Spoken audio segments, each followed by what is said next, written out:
Call the roll. Will do. Fiorentino. Present. Lamarca. Present.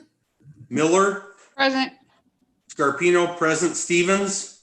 Present. Thomas. Present. Zettler. Present. All members are present, ma'am. Okay, I need a motion to go into closed session for the purpose of discussing the appointment, employment, compensation, discipline, performance, or dismissal of specific employees of the public body, litigation, and negotiations. So moved. Second. Okay, I think Take that your was pick. Tino and then Stevens. Got Can you it. call the roll, Dr. Scarpino? Yes. Yes, ma'am. Fiorentino. Aye. Stevens. Aye. Zettler. Aye. Thomas. Aye. Scarpino, aye. Lamarca. Aye. Aye. Miller. Motion passes 7-0. Okay, thank you. We're going to leave this Zoom session and we're going to go into the Google session for closed. Please exit completely. Okay, thank you. Members of the committee, just be aware the board will typically recess for closed session until approximately 6:30. So in the interim, you will see vacant board seats in the boardroom, or you'll see a blank screen, but please know that we will return approximately around 6:30 p.m. Thank you. Ready to reconvene the meeting of Community Unit School District 300 Board of Education on December 8th, 2020. Dr. Scarpino, please call the roll. Zettler. Zettler. Nancy, are you there? Nan- Are you on mute? Oh, she's coming in. She's calling in. Okay. Come back to her. Okay. Thomas. Can you guys hear me? Aye. Yeah, now we can. Okay. Aye. Sorry, I'm Okay. here. She's present. Stevens. Present. Scarpino, present. Miller. Present. Lamarca. Present. Fiorentino. Present. All members are present, ma'am. Okay. Please stand for the pledge. I don't have a flag. My flag is outside. Sorry. I pledge allegiance allegiance to the flag of the United United States of America States of America. And and to the republic for which it stands, and one nation, under under God, God, indivisible, with liberty liberty and justice for all. Okay, thank you. Moving on, our agenda, we are at item number 5. This is the public hearing for the tax levy. I'm going to ask for a motion to open up the public hearing. So moved. Second, Second. Dr. Scarpino, please call the roll. Fiorentino. Aye. Miller. Aye. Zettler. aye. Scarpino, aye. Lamarca. Aye. Thomas. Aye. Stevens. Aye. Motion passes 7-0. Thank you. I'm going to ask for our Chief Operating Officer, Susan Harkin, is going to provide an overview of the proposed levy. I'll wait for Mr. Hyde to put up the presentation. Yep, there we go. So good evening, board members, Superintendent Hyde, community members, and staff. We're on the last leg of the 2020 tentative tax levy. Next slide, please. So this is the timeline that we've been following since the inception of the levy. Back in October, we presented the tentative levy to the Finance Committee. At the October 27th board meeting, you adopted the tentative levy and authorized us to place an ad to hold tonight's public hearing. On November 30th, we placed a legal ad notifying our community that we would be holding the levy hearing. And tonight we're here to hold the levy hearing, and later on in the agenda, you'll vote on the adoption of the 2020 certificate of tax levy. Next slide, please. Always important to understand the various roles in the property tax process. By the last Tuesday in December, taxing bodies are to submit their property tax request. And that's a dollar amount that we place to them. But in the springtime, our overall levy is impacted by the assessor's office, by the county clerk's office, and then we've approved the final tax rates. So tonight's amounts are not the amounts that will end up being the actual amount that the school district will receive. It's impacted by the EAB, which is the value of the property in the school district boundaries. It will also be impacted by the county clerk, who only lets us tax at a maximum allowable tax rate that's based upon CPI and also based upon our bond and interest payments. That is also then factored into the overall EAB. That tax rate's given to us based upon those calculations, but the amounts that are being represented tonight, in most cases, will not be the amounts that we will receive in the springtime based upon these metrics and these groups working with us. Next slide, please. So the items used to develop the D300 tax rate is the prior year cap tax extension. That represents the amount that we put on all the tax bills in the D300 boundaries. It's also impacted by the consumer price index, and we'll talk about that in an upcoming slide. It impacts the value of all the property in District 300 or EAV. It's also impacted by new property, which would be growth and new building that would go on throughout the community. And the last piece is the bond and interest payment based upon the bonds that were issued for the growth in the properties in the various schools that were built over the last several years. Next slide, please. So as I indicated, the first place that we start out in the levy process is looking at the 2019 actual levy tax extension. Overall, we levied $205 million and our overall tax rate was 5.4883. And I want you to look closely at that bottom number, 5.4883. That represents what will go on the taxpayer's bill, or what was on the taxpayer's bill for 2019. And that piece is important because if that number goes up, the taxpayer's property taxes will go up. If that number goes down, if the property owner's value of his property does not go up, their tax bill will go down. And I want you to, again, 5.4883 is important as we look at subsequent slides. Next slide, please.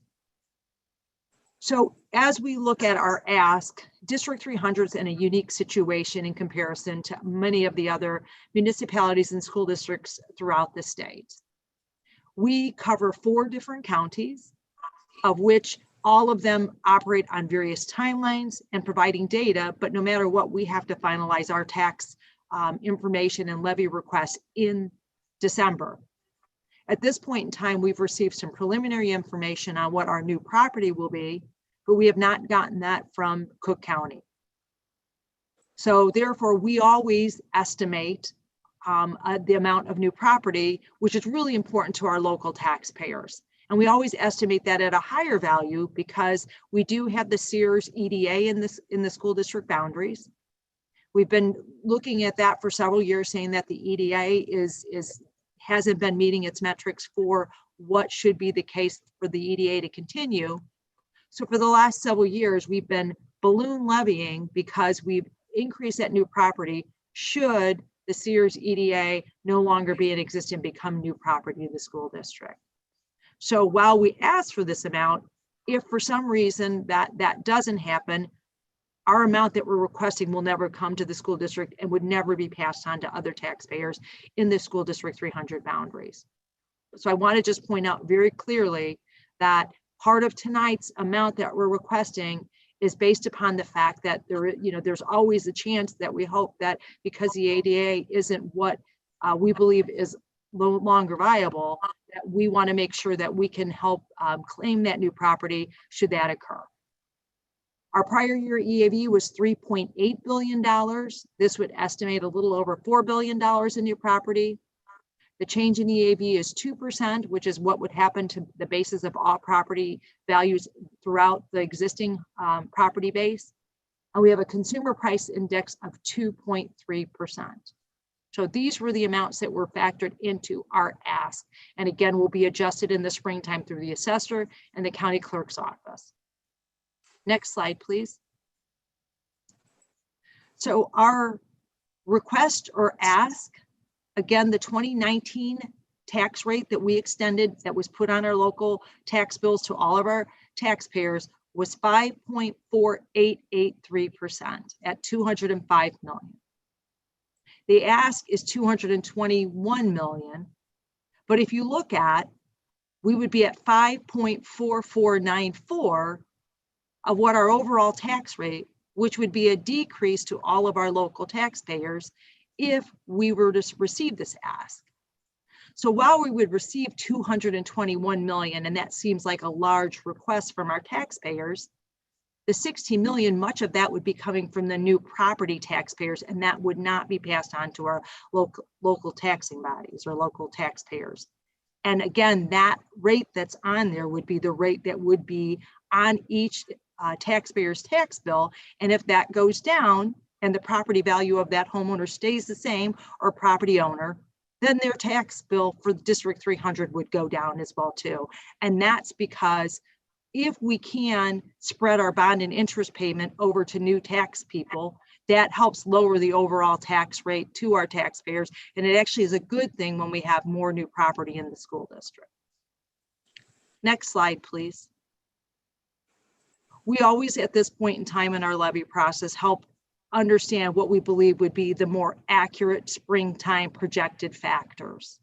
So this assumes, based upon what we know to date, because we do have information from Kane and McHenry County, we have a TIF that's coming off the books, and we also anticipate some additional new property from Cook County that we would expect in the springtime to see just over $66 million in new property. All of the other factors on this slide in front of you is the same, except for new property.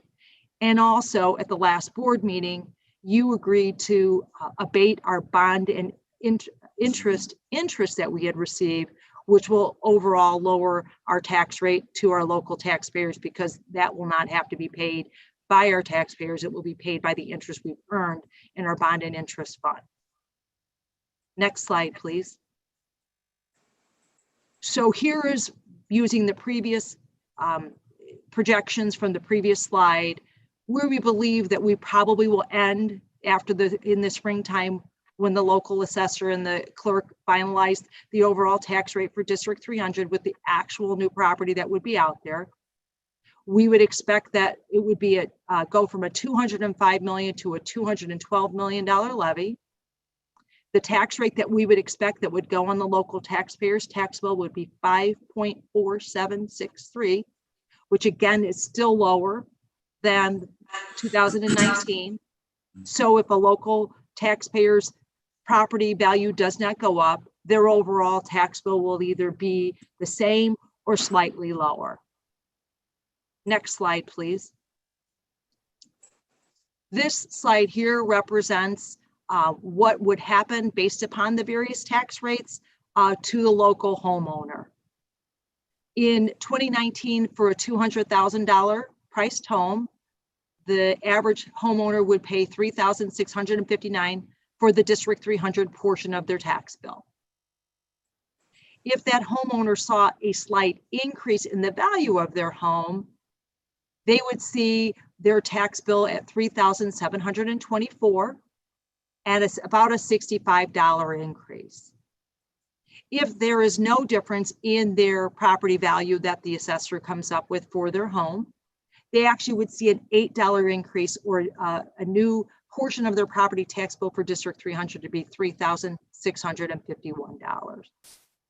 Again, if somebody's home is more than that, they can factor that out within these slides as indicated, but we do this just for a $200,000 home, just as an example.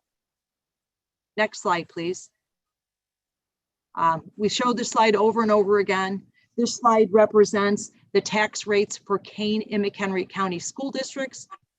The blue bars represent all of the various school districts throughout Kane and McHenry County. The red bar on the slide represents D300's tax rate for 2019. As you can see, we're one of the very lowest tax rates in Kane and McHenry County at $5.48, with St. Charles and Aurora East being slightly lower. Next slide, please.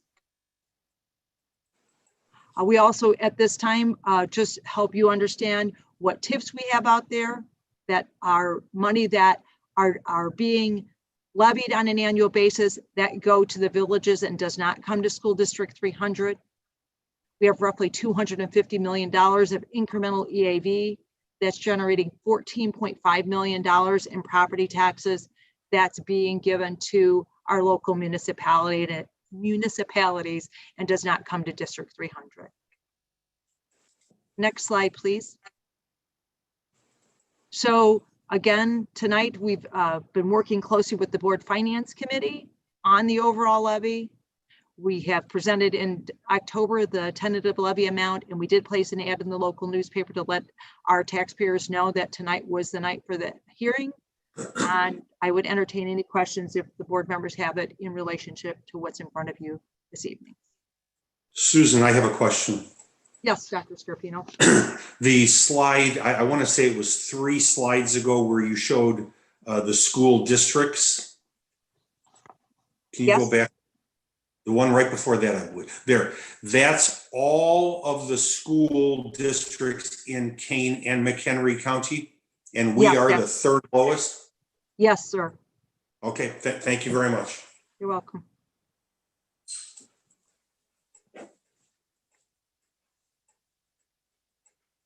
Okay, any other board members, any questions or comments before we move on to public comments? Okay. Did we have anyone? I saw that Mr. Tennis had sent us an email. I don't know if that was meant for during the public hearing comments or if that was. It is, Madam President. I have 2 submissions for the tax levy portion of the public hearing. Okay. That I will allow. I'm sorry, I'm having a hard time hearing. So I have 2 submissions from public participation that I will read aloud. Okay. The first is from Mr. Mike Tennis. On Sunday, December 6th, Elgin Community College published a notice in the Daily Herald. The notice indicated total property taxes for 2019 were approximately $64.9 million and estimated $64.9 million for 2020, essentially a no increased tax levy compared to the prior year. Upon reading the notice, I emailed Board Chair Donna Redmer and Board Secretary Jeff Meyer. I informed them that I was delighted to read ECC's notice proposing to keep both the corporate and special purpose levy as well as the debt service levy rates flat for 2020. I went on to say the leadership the 2 of them exhibit on ECC's board is exemplary and very much appreciated. Board Chair Donna Redmer responded saying, "Thank you for taking notice of our efforts to support the 509 community. I know times are hard and our actions will be appreciated." Numerous tax levy resolutions are before the District 300 board this evening, proposing more than $16 million increase in the corporate and special purpose property tax levy and about a $200,000 increase in the debt service levy. The administration is recommending a total property tax levy of over $16,239 or 7.92% more levied against property owners. At the board's business meeting on October 27th, the administration projected about $66.3 million in new property and estimated the PTEL tax cap would limit the proposed levy to about $212,316,000. Even with the PTEL limit, the levy would increase over $7.275 million or 3.5%. The administration estimated a homeowner with a $200,000 property may see an increase of $65 in taxes for D300, assuming the home only appreciated 2%. District 300 families are struggling economically from the impact of COVID-19, with many dealing with the backlog of bills, reduced income, or unemployment, and possibly eviction. Small and family-owned businesses have been dealing with the 9 months of restrictions and worry about survival. The Associated Press reported today that a survey amongst members of the National Association of Business Economics does not see a recovery until late 2021. The compassionate board should take the following actions. Resolve to adopt a total tax levy of $205,041,385, essentially a no tax increase compared to the prior year.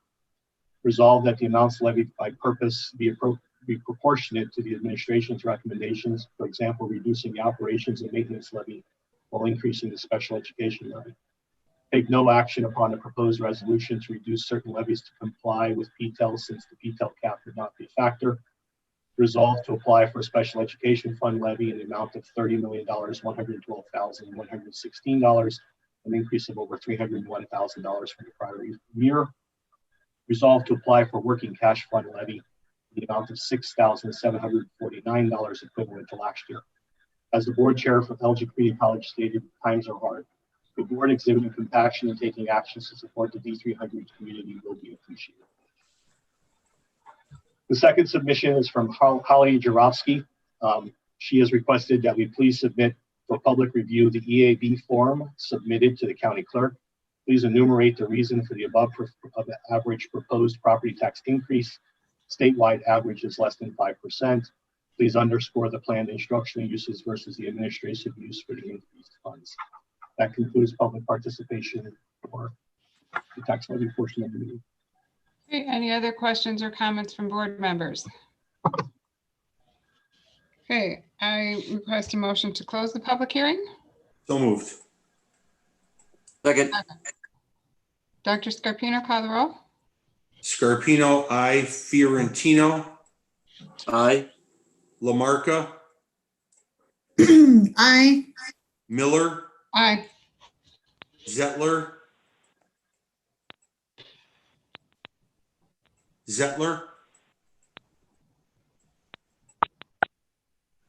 I'll go to another board member right now. He's unmuted. Thomas. Here. Aye. Stevens, Aye. Zettler, Okay, we can't hear her, but she's indicating through video, aye, and thumbs up. Okay, motion passes 7-0. Okay, thank you. You're welcome. Moving on the agenda, we are on item number 6. I have no changes to the agenda, so I need a motion to approve the agenda. So So moved. move. I need a second. Second. Second. Thank Great. you. So you moved. I got it.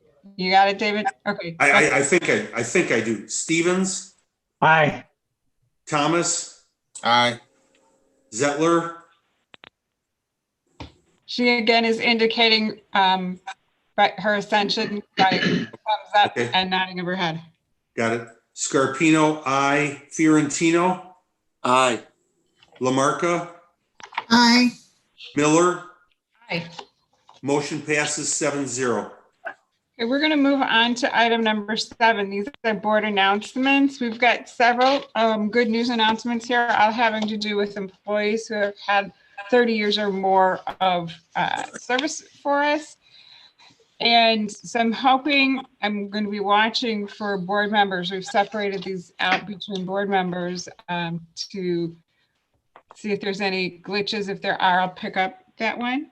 But District 300 celebrates staff who have reached 30 or more years of service. The Board of Education has the honor of recognizing staff members who have served District 300 for 30 years or more. During tonight's meeting, the board will recognize 16 individuals who have reached a milestone of 30, 35, or 40 years of service in District 300. On behalf of the Board of Education, I would like to thank each staff member for their tremendous dedication to our students and to our community. We're going to begin first with Mr. Stevens.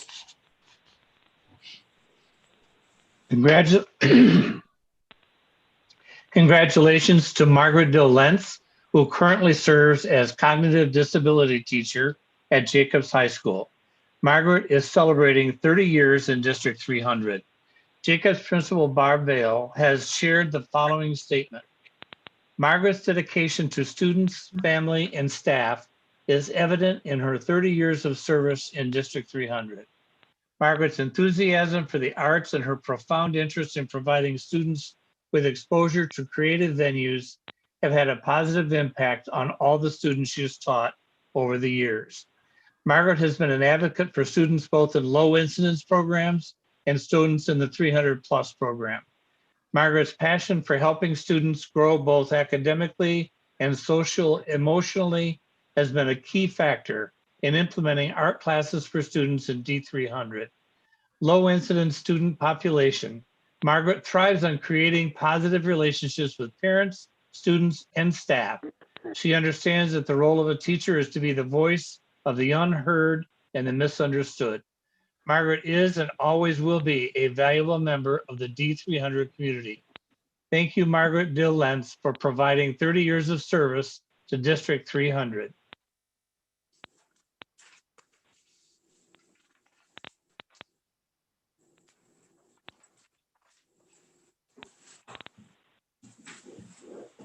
Congratulations to Lisa Feltman, who currently serves as an instructional math coach at Carpenter's Middle School. Lisa is celebrating 30 terrific years in District 300. District 300's Director of Mathematics, Dr. Jackie Dajinski, has shared the following statement. Lisa has served in many roles in D300, including special education teacher at the middle school and elementary level, an elementary general education teacher, and is currently an instructional math coach. Lisa's accomplishments while in District 300 include becoming National Board Certified in 2011 and being the recipient of the Presidential Award for Excellence in Mathematics and Science Teaching in 2012. As an educator and instructor, math coach, Lisa has impacted the lives of countless D300 students, and I might add families. She has a passion for teaching and learning, an incredible work ethic, and most importantly, truly believes all children can achieve at high levels. And I'd say on a personal note, I would just say that my family experienced Mrs. Feltman in the year 2011 and 2012. And as busy as she was achieving those amazing milestones, she truly understood how to get students ready for the sometimes challenging transition to middle school. So I would just like to say thank you to Mrs. Lisa Feltman for providing 30 years of amazing service to District 300.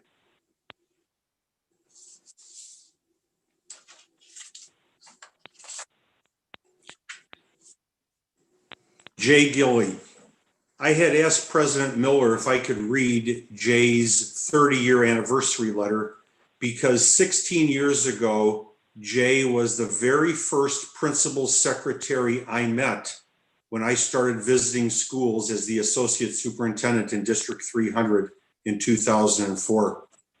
At that time, Jay was the principal secretary at Dundee Crown High School.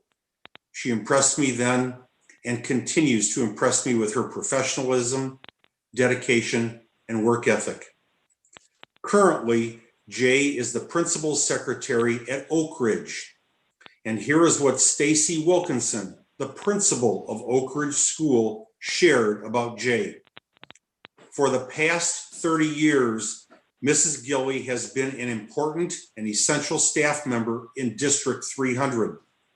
Her work ethic, her ability to multitask, and the kindness that she exhibits to her grateful coworkers makes her stand out among the rest.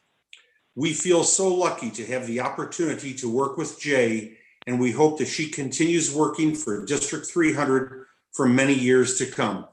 Congratulations, Jay.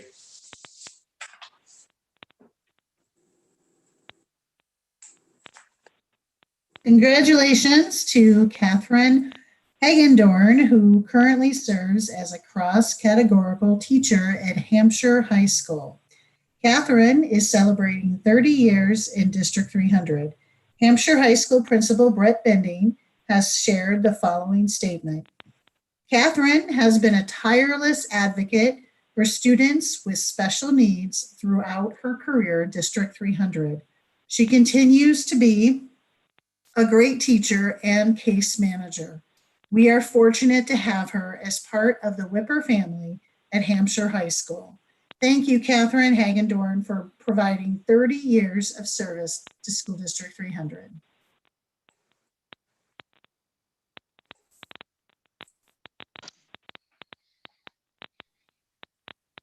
Congratulations to James Gromer, who currently serves as a custodian at Jacobs High School.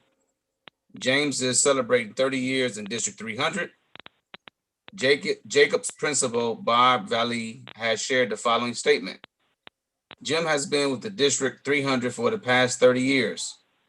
Jim's dedication to District 300 has been evident in the buildings that he has helped maintain throughout his years of service. We at Jacobs are happy that Jim has been with us for the past 27 years. Jim has been able to use his extensive knowledge and experience to help make Jacob High School a better place. He often goes above and beyond what is asked and takes immense pride in his work. We truly thank Jim for being part of the Jacobs family for so long, and we're lucky to have him on our team. Thank you, James Gromer, for providing 30 years of service to District 300.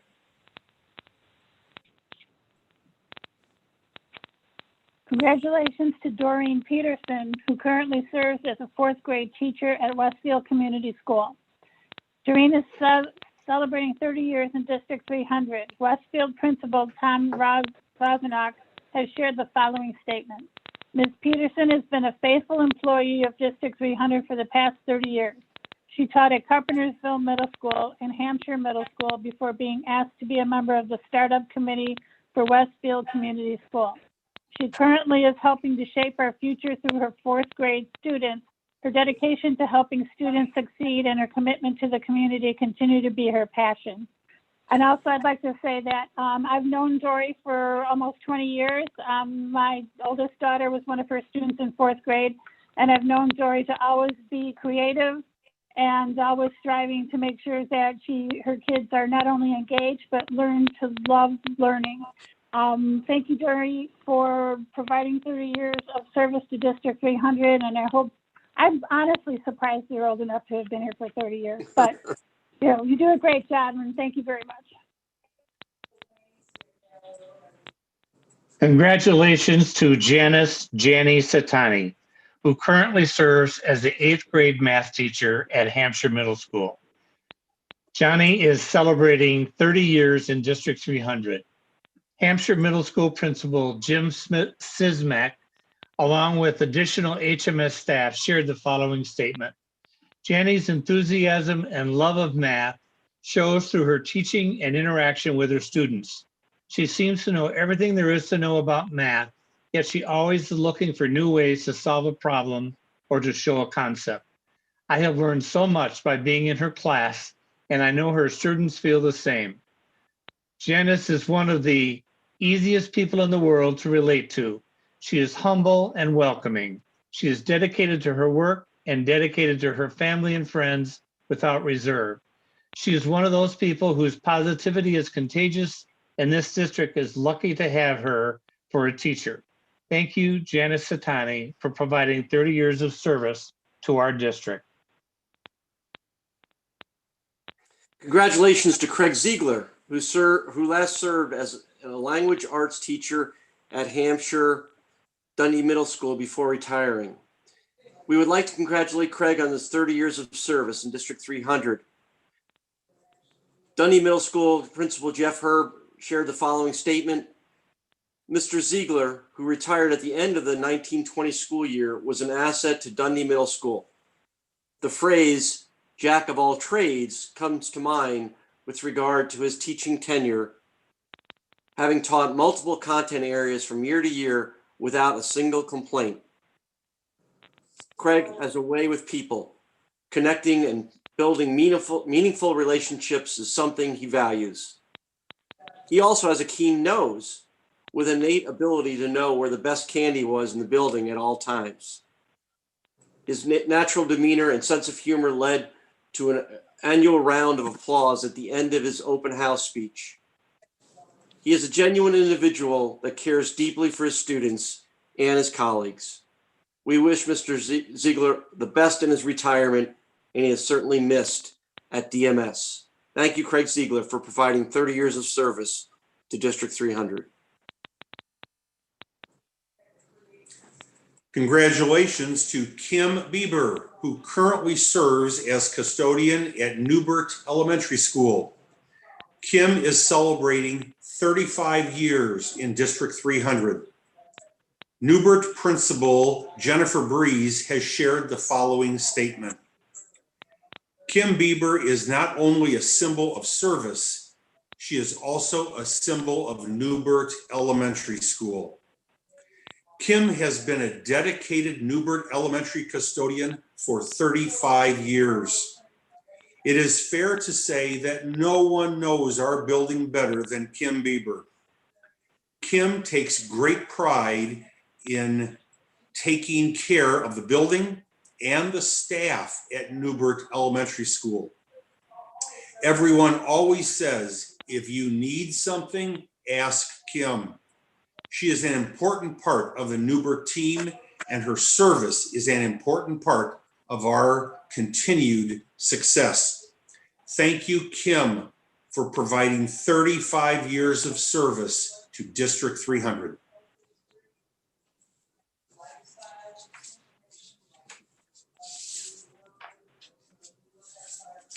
I'm going to try and make it through this one without having any tears.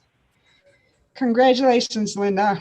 Linda Brody, who currently serves as school psychologist at Wright Elementary School.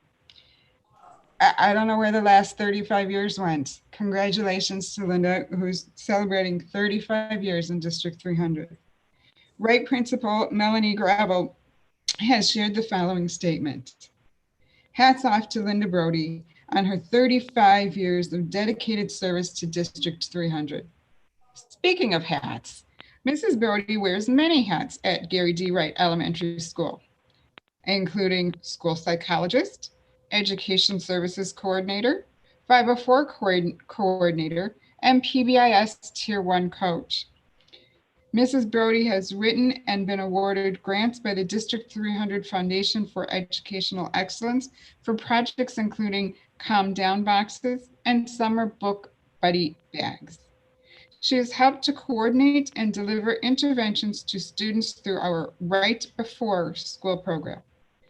Linda is committed to learning and developing professionally, where she regularly attends conferences and other professional development opportunities. Mrs. Brody spreads positivity through our Wildcat Learning community, where she coordinates kindness challenges, as well as creative and delicious staff pick-me-ups. Congratulations, Mrs. Congratulations, Mrs. Brody, and thank you for all that you do to make Gary D. Wright Elementary School a great place to learn. Mrs. Brody and I go back 35 years, not with our connection with District 300, but with our connection through our children and through Cub Scouts and Boy Scouts. Her sons, my sons, her daughter went to school with my son, so 35 years just went by too fast.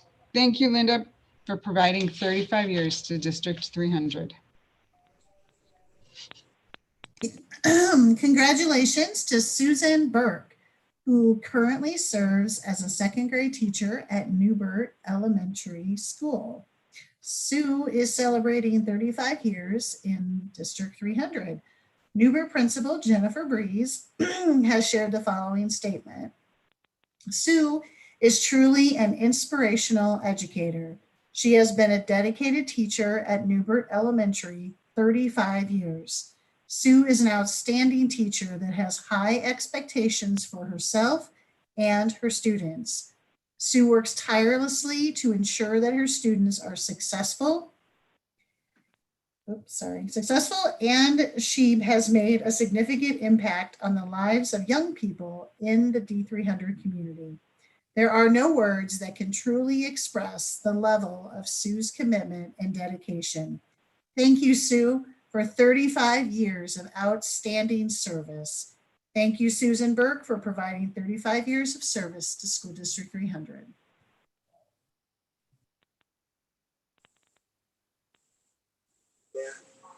Congratulations to Barbara DeBoe, who currently serves as the first grade teacher at Westfield Community School. Barbara is celebrating 35 years in District 300. Westfield Principal Tom Wozniak has shared the following statement. Barbara is a passionate educator who has seen and done everything in her time in District 300 and done it well. She taught in the middle school at CMS, was part of the administrative team that opened Westfield Community School, and returned it to be a very successful teacher in first grade at Westfield. She is a valued member of the staff and truly cares about the students and families she served. Thank you, Barb Dubois, for providing 35 years of service to District 300.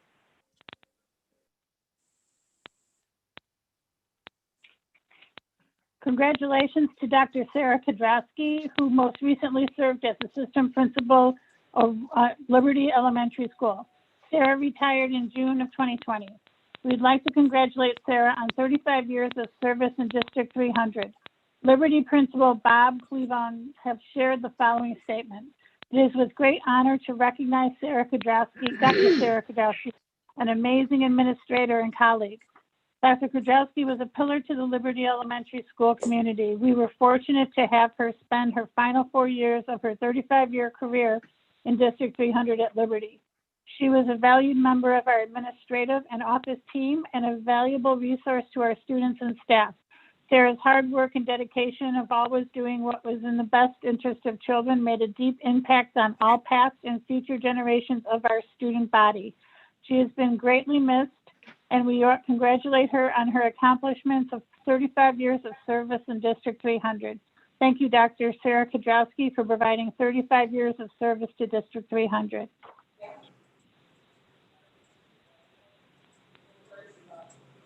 Congratulations to Fred Wendt, who currently serves as custodian at Jacobs High School. Fred is celebrating 35 years in District 300. Jacobs Principal Barb Valley has shared the following statement. Fred has been a dedicated employee at Jacobs High School for the past 35 years. He has spent his entire professional life at Jacobs High School. You'll notice Fred always gives a friendly smile and hello when he sees you in the building. Fred's hard work and initiative has made him an incredibly valuable employee at District 300. He is consistent, reliable, and is willing to do whatever is best for the students by keeping our environment safe. Our school is a better place because of him and his commitment. Thank you, Fred, for providing 35 years of service to our district. Thank you, Fred Wendt, for 35 years. Congratulations.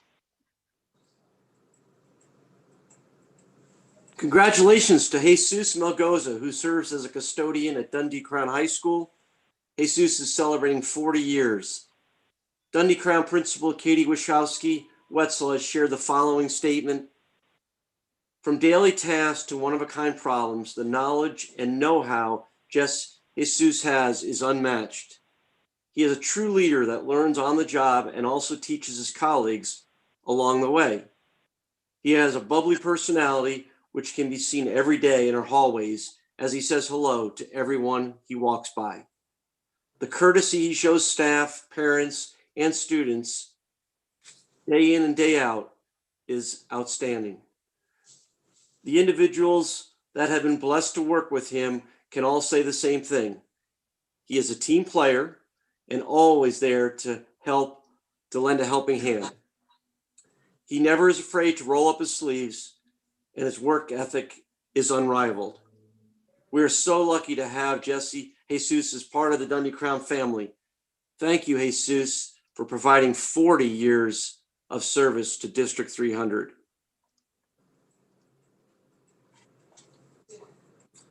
Congratulations to Nikki Valle, who currently serves as a German teacher at Jacobs High School.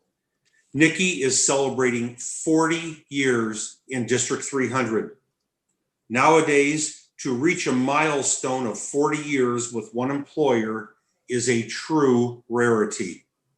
Jacobs Principal Barb Valle has shared the following statement. Nikki started her career in District 300 in 1980 at Perry Elementary School as a reading specialist. After serving Perry for 3 years, she moved to Carpentersville Middle School from 1983 to 2019, where she taught ESL, AVID, 8th grade, and German. For the last 2 years, she has been at Jacobs High School, where she is currently teaching EL and German. Her 40 years of service to District 300 has been dedicated to doing what's best for students. She has been an advocate for our students who are new to the country and the language. In addition, she has shared her passion for the German language and culture with students, igniting a love of language in many. Throughout her career, she has never wavered in her belief that all students can learn and succeed. Her hard work and dedication and commitment to District 300 and our students are unparalleled. She has been a mentor to her colleagues and an inspiration to her students. Thank you, Nikki, for providing 40 years of service to District 300. Thank you. I know at times it seems like it's a lot, but these are great accomplishments, and it's with pride that we have staff from all areas within our district that have stayed with us for such a lengthy period of time. Moving on, we are now on to item number 8 on our agenda, which is the superintendent's report. And I'm going to turn it over to Mr. Hyde.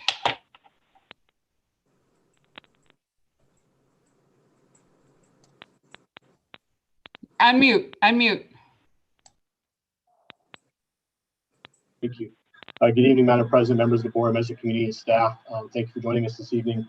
There are 2 specific areas under the superintendent's report. One is a summary update for families and for the board as to our reopening plans for January, student schedules, school schedules, and that type of information. The second area is going to be an update for the board on recommendations to modifications to the social studies curriculum, high school credit requirements, and specifically related to changes of course titles to align better to our initiatives. So again, first portion is my portion. Ms. Jonas will join us at the end for the curriculum update. But our semester 2 in-person hybrid and remote learning options are outlined here. Just for background information, and the board is aware of this, we have sent 2 recent communications to families outlining our intent to return students after the winter holiday on January 11th.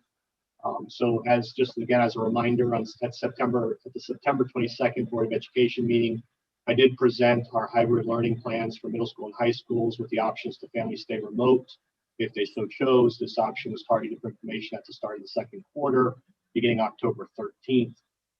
Due to COVID conditions, and board shared their concerns regarding COVID and its potential impact to our community, staff, and students.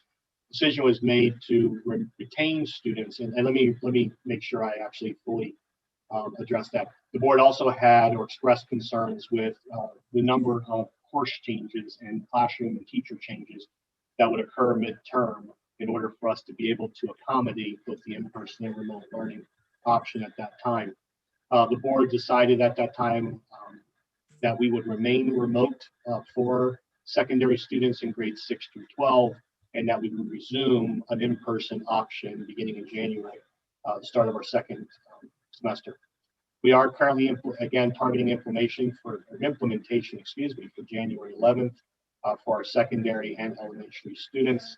The plans presented will be implemented as long as conditions allow. Again, we adopted formal metrics. We are the only school district presently in Kane County who has adopted formalized metrics.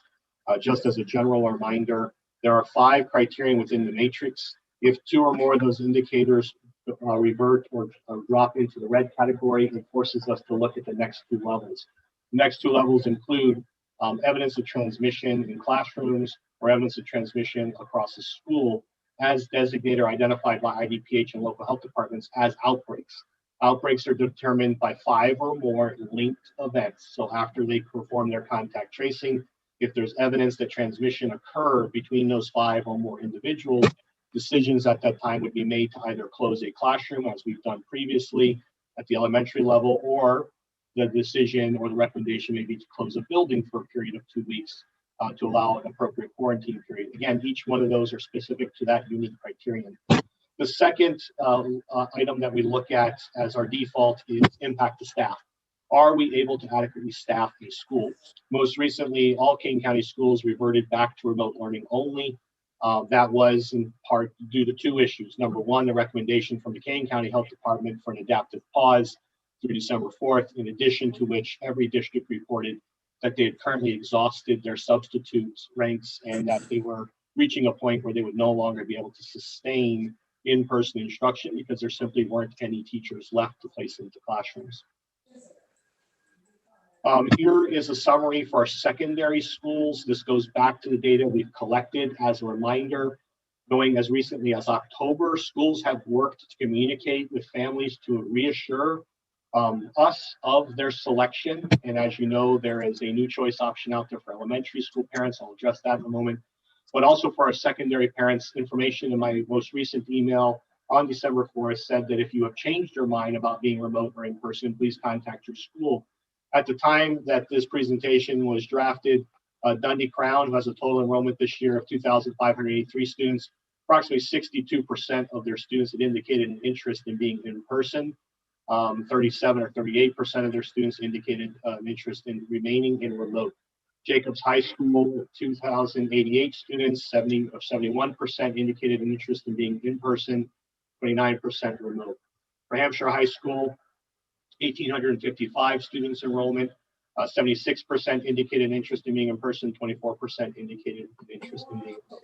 I won't go through each and every school, but you can see the number of students and families who have selected then the option for being in person, and the number of students that we saw signing up for those exclusive of Oak Ridge is ultimately what led us to the decision to have an AB alternating schedule. The board is familiar with that schedule. It is a schedule we recommended starting in August or September for the start of schools. And that was, again, to help reduce the volume of students on campus, to help us better facilitate cleaning and other types of things that have to be done, and to reduce the general congestion within our campuses. Hallways will be converted to one-way hallways. Stairwells will be converted to one-way stairwells. The transition times have been extended slightly. Our middle schools and high schools, to the greatest extent possible, will also modify bell schedules to stagger transitions where applicable or where they're able to. That's far more difficult at high school. Middle schools, teachers, in many of our settings, teachers have a static classroom. So it's easier to stagger their bell times because teachers don't require travel time to their next classroom. Unfortunately, at high school, that is not the case, as you know. Elementary school percentages and selections here, they are reversed. Remote is in the first column, or second to the column from the right, and in-person options. Again, high percentages of families requesting to be in person. We have issued a new survey to parents. We are not attempting to survey every family again.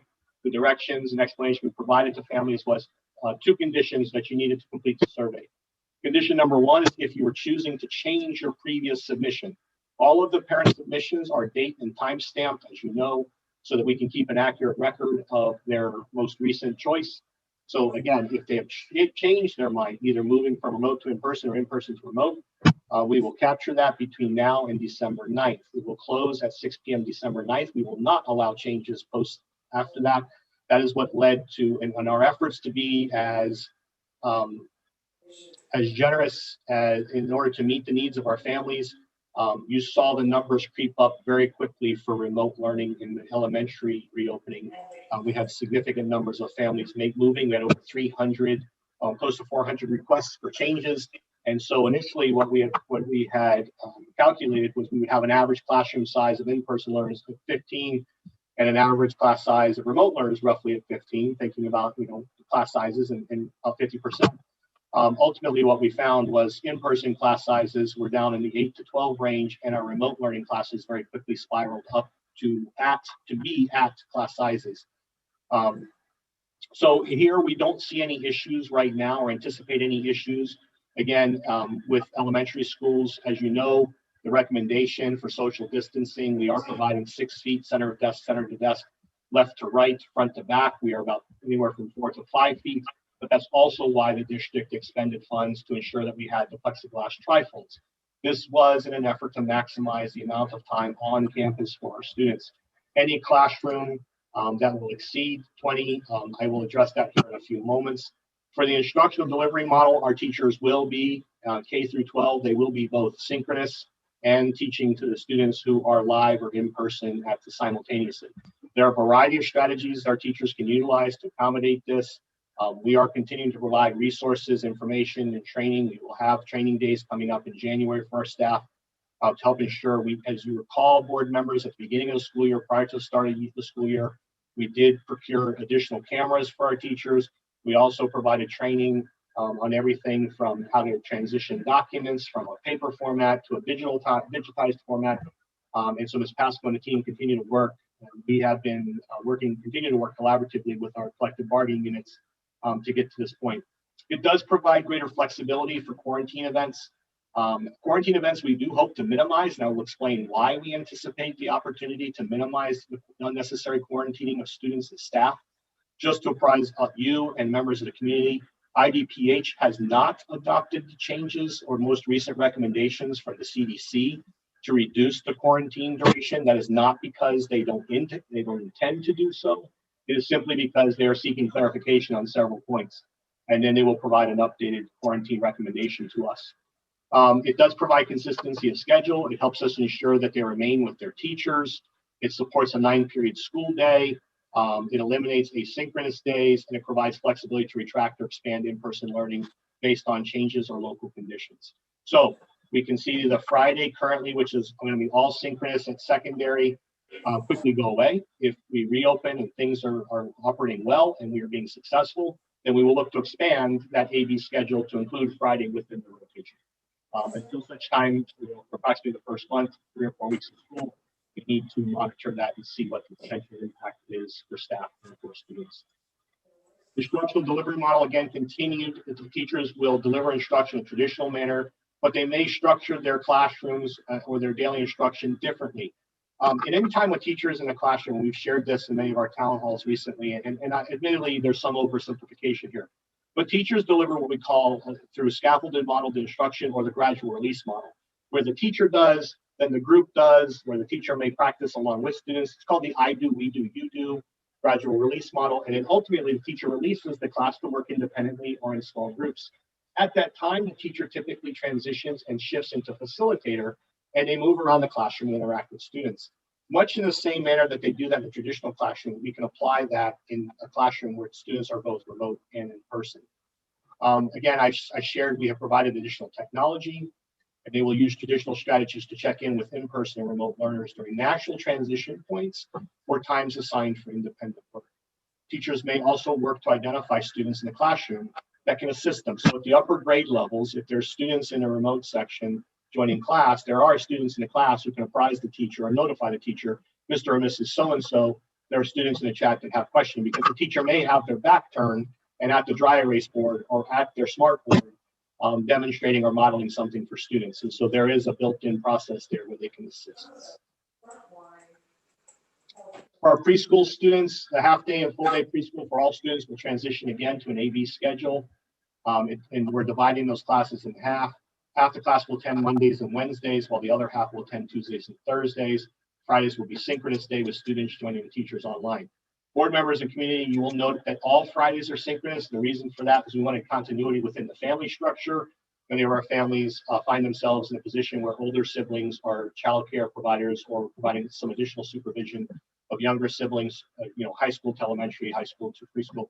So we wanted to make sure that we maintained that continuity for siblings and for families. But it will be a full day schedule from 8 a.m. to 2:15. On the day students are not in attendance, all the students will be assigned asynchronous work. Again, this is preschool.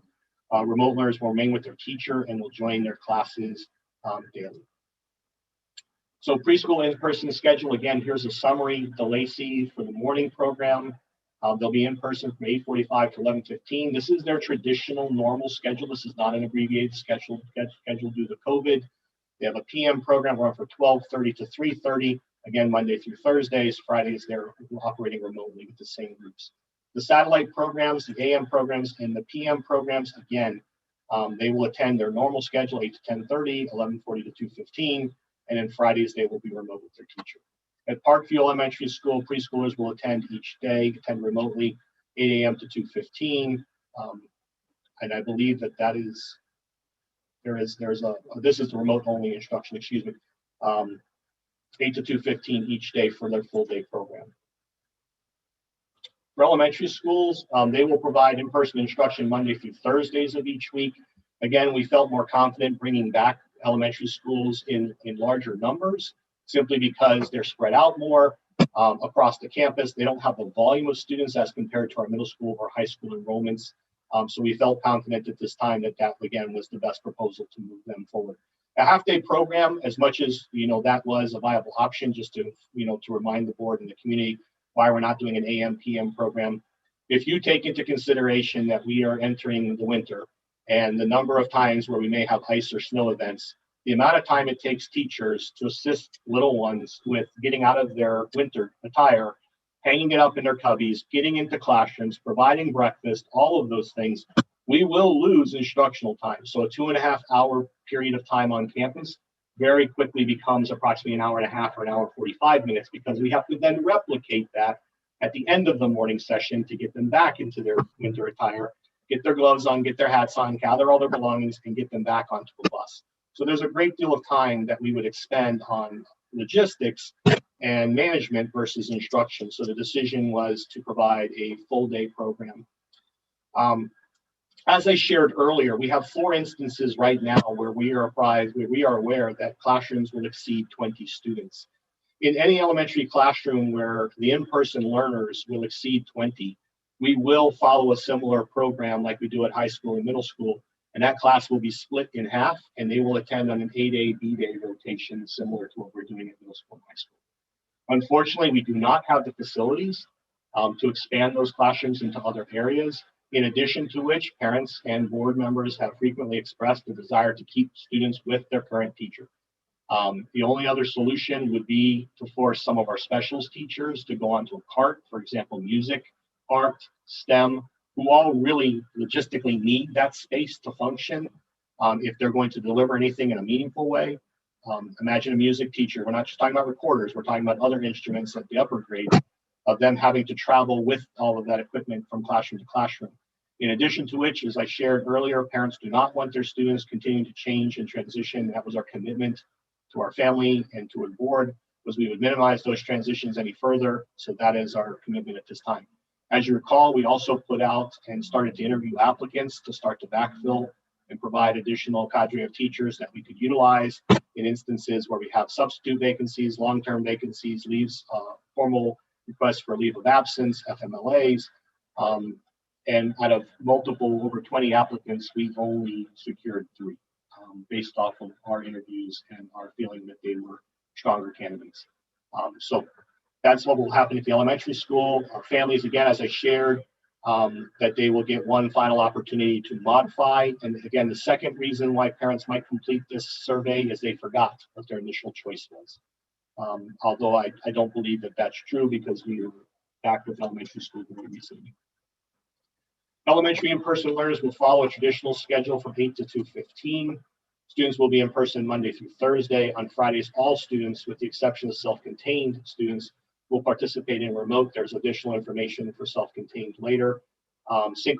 Via synchronous instruction. So there is very little to no asynchronous time. Asynchronous time would largely be comprised of homework and other types of activities that typically would traditionally occur outside of school.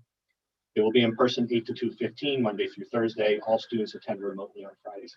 Again, the flexibility that provides us is that local conditions worsen at a particular school or within a particular zip code, we can contract this and actually reduce the number of in-person days, or we can increase the number of in-person days if things are going well. So our remote students, again, will attend every day, Monday through Friday, from 8 to 2:15 a.m. Middle and high schools will follow a similar program, except they are in the AB schedule, allowing us to reduce class sizes and total enrollment on in-person days by 50%. The resulting space does allow us to more adequately distance students within their classrooms. Again, that is by and large one of the greatest restrictions. In just a point of clarification, social distancing is a recommendation, not a mandate. We are trying to the greatest extent to adhere to that because it provides both families and students and our staff a high level of confidence and comfort.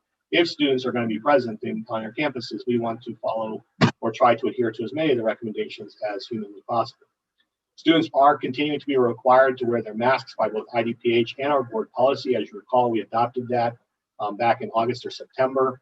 Excess furniture has been removed, and the board approved us for some additional expenditures for rental agreements for warehouse space so that we could take out all the excess furniture that we have in classrooms. Many of the kidney tables, small group learning centers, things like that have been removed to allow us to the greatest extent possible to expand our classroom footprints to maximize student attendance. So process to assign or schedule in-person students. This again is a reminder. All high school students that selected an in-person attendance option were assigned to an A day or B day. In-person classes,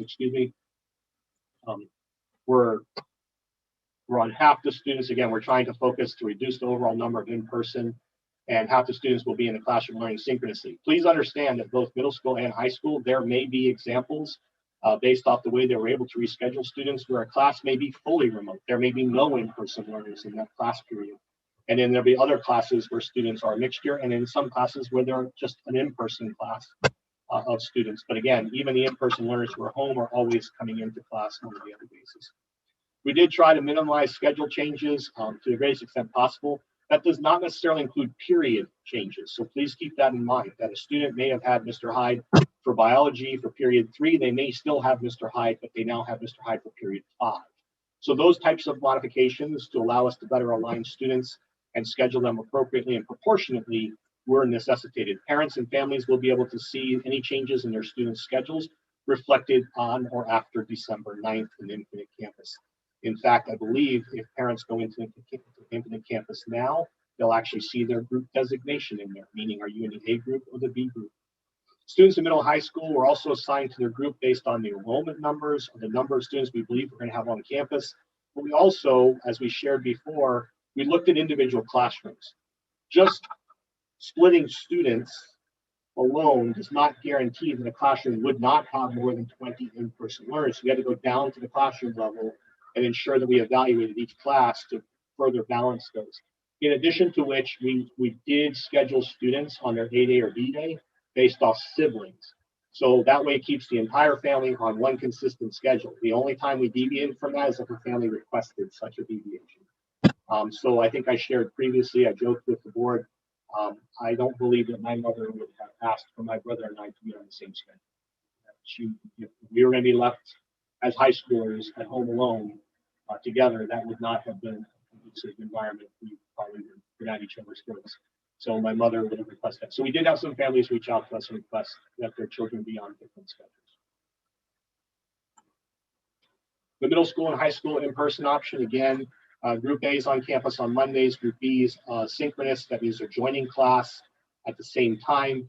Please, for everybody, for the board and for everyone else, just to be absolutely clear, students are expected to participate in class and log in and participate for every single class period on time, regardless of whether they're remote or in person. We will be taking attendance. Students will be marked tardy. There are consequences for that, as you know. On Tuesdays, Group B is on campus, Group A is synchronous. On Fridays, and again, we alternate A day, B day. On Fridays, everybody's remote, synchronous. There are no more asynchronous days for high school students or middle school students. I also want to point out, so for the fully remote students, it's going to be the A group, Group B group rotation. As I shared previously, Friday can become an in-person day. We did put that in there again to provide us some safeguards for cleaning and whatnot, but it is absolutely imperative that everybody understand that they are following their traditional 9-period day. While the block schedule provides more than adequate time for teachers to deliver multiple lessons and bring students along. As a teacher, I very much appreciated the block schedule as a science teacher because my students could actually do labs, but that was in an in-person attendance area. One of the primary complaints or concerns we heard most frequently from parents about the block schedule, that while it worked to reduce their students' overall workload, as far as the number of classes they had to keep track of on each and every day, what they found were, what parents expressed were these periods of vacant time. That students were placed into breakout rooms and things, and that the teacher wasn't in there monitoring what students were doing. So the perception was there was no direct instruction happening at that time. So this was a decision we'd arrived at previously, as you recall, that if we return students to in-person learning, that we would follow a traditional 9-period day schedule.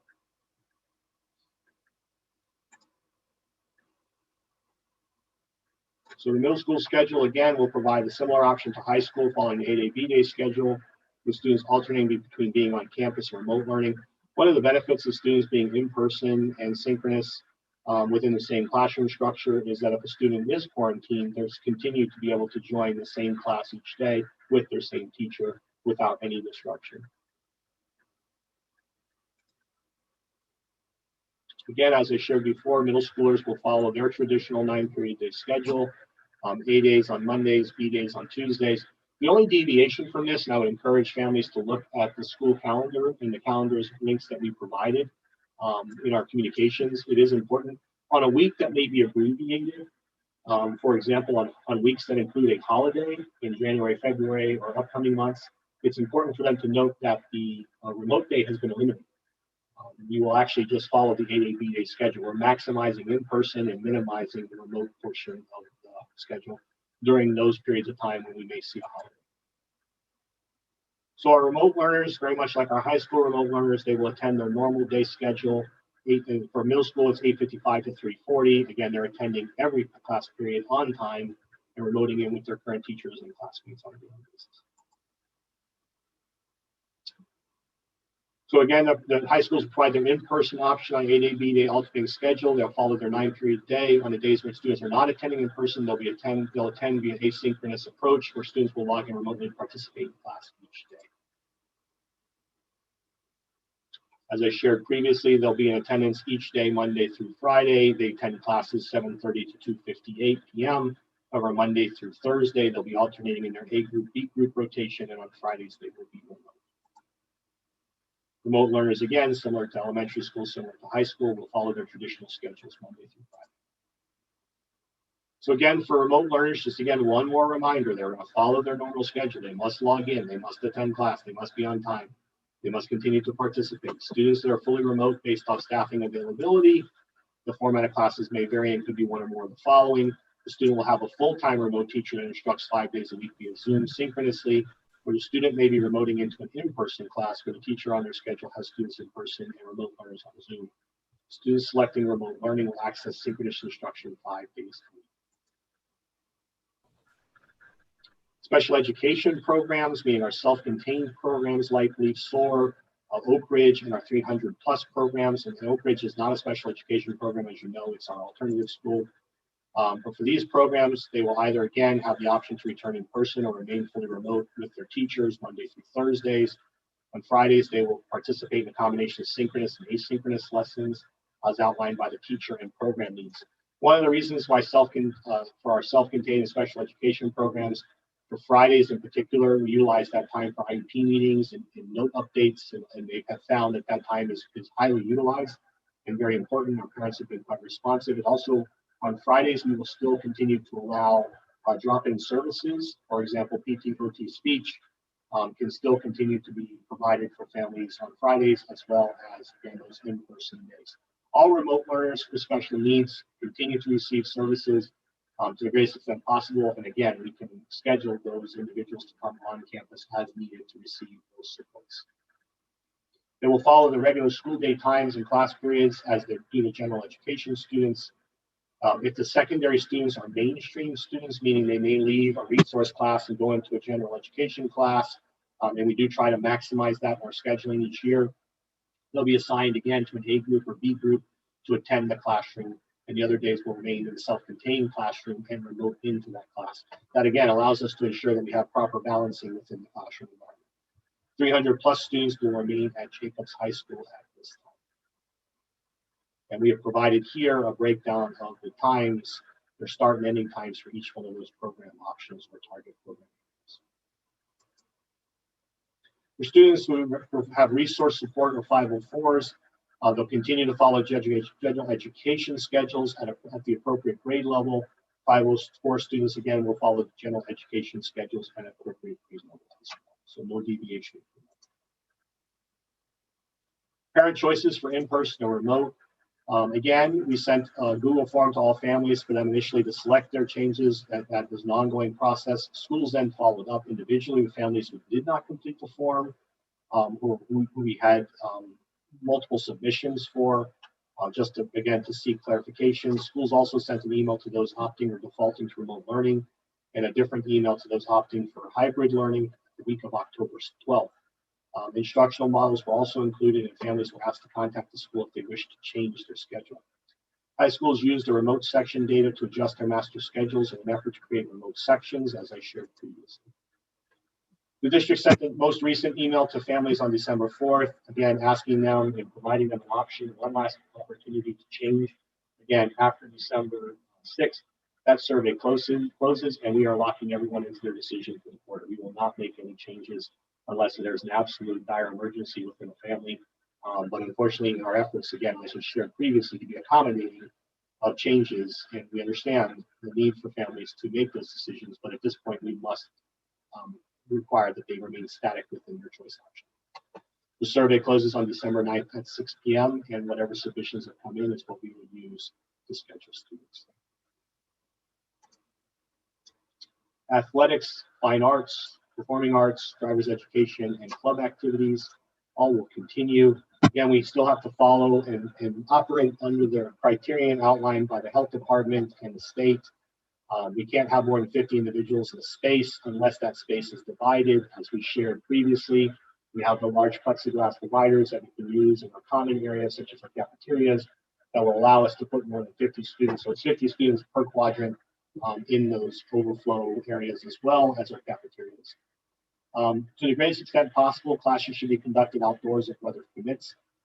I know that PE and other of our electives typically have a higher in-person attendance each day. Their class sizes are larger traditionally than normal class sizes or traditional core academic sizes. But again, recall 50% reduction daily of in-person attendance. So they should never see a number approaching 50 unless we return all students to daily instruction.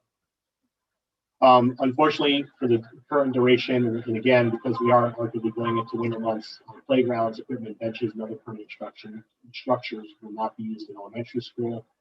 When indoors, our schools will continue to utilize markings on the floors to ensure that students maintain their 6 feet of social distancing. We'll keep doors and windows open where appropriate and to the greatest extent possible to continue to maximize our circulation airflow. We have performed air turnover. We had our engineers come out and check how quickly we're turning over the fresh air within our buildings and classrooms. And we actually, I know in every instance we met expectations, but in many of those instances we actually exceeded. The air quality within our buildings, based on our filtration systems and others, is actually much better than it is outside. I've shared engineering data with the board previously to support that. Again, locker rooms will not be utilized. Hallway lockers will not be utilized. Students will not be required to change for physical education. Cleaning, health, and safety. Again, we're going to try and minimize any shared objects. Equipment has to be cleaned in between its uses. And so it will be personalized to a student. So for example, if we're doing basketball, each student will be given a basketball to dribble, shoot, those types of things. They must be sanitized before and after each use with the district cleaning solutions. Staff are required to wear their masks at all times. Students must wear their masks at all times except for the below circumstances. Students may remove their mask if properly socially distanced, and it can be maintained that way outside. Moderate to vigorous activities should not be used when face masks are required. So we will have to modify, as we talked about before, physical education classes will focus more on personal health and other topics versus traditional team sports and competitions.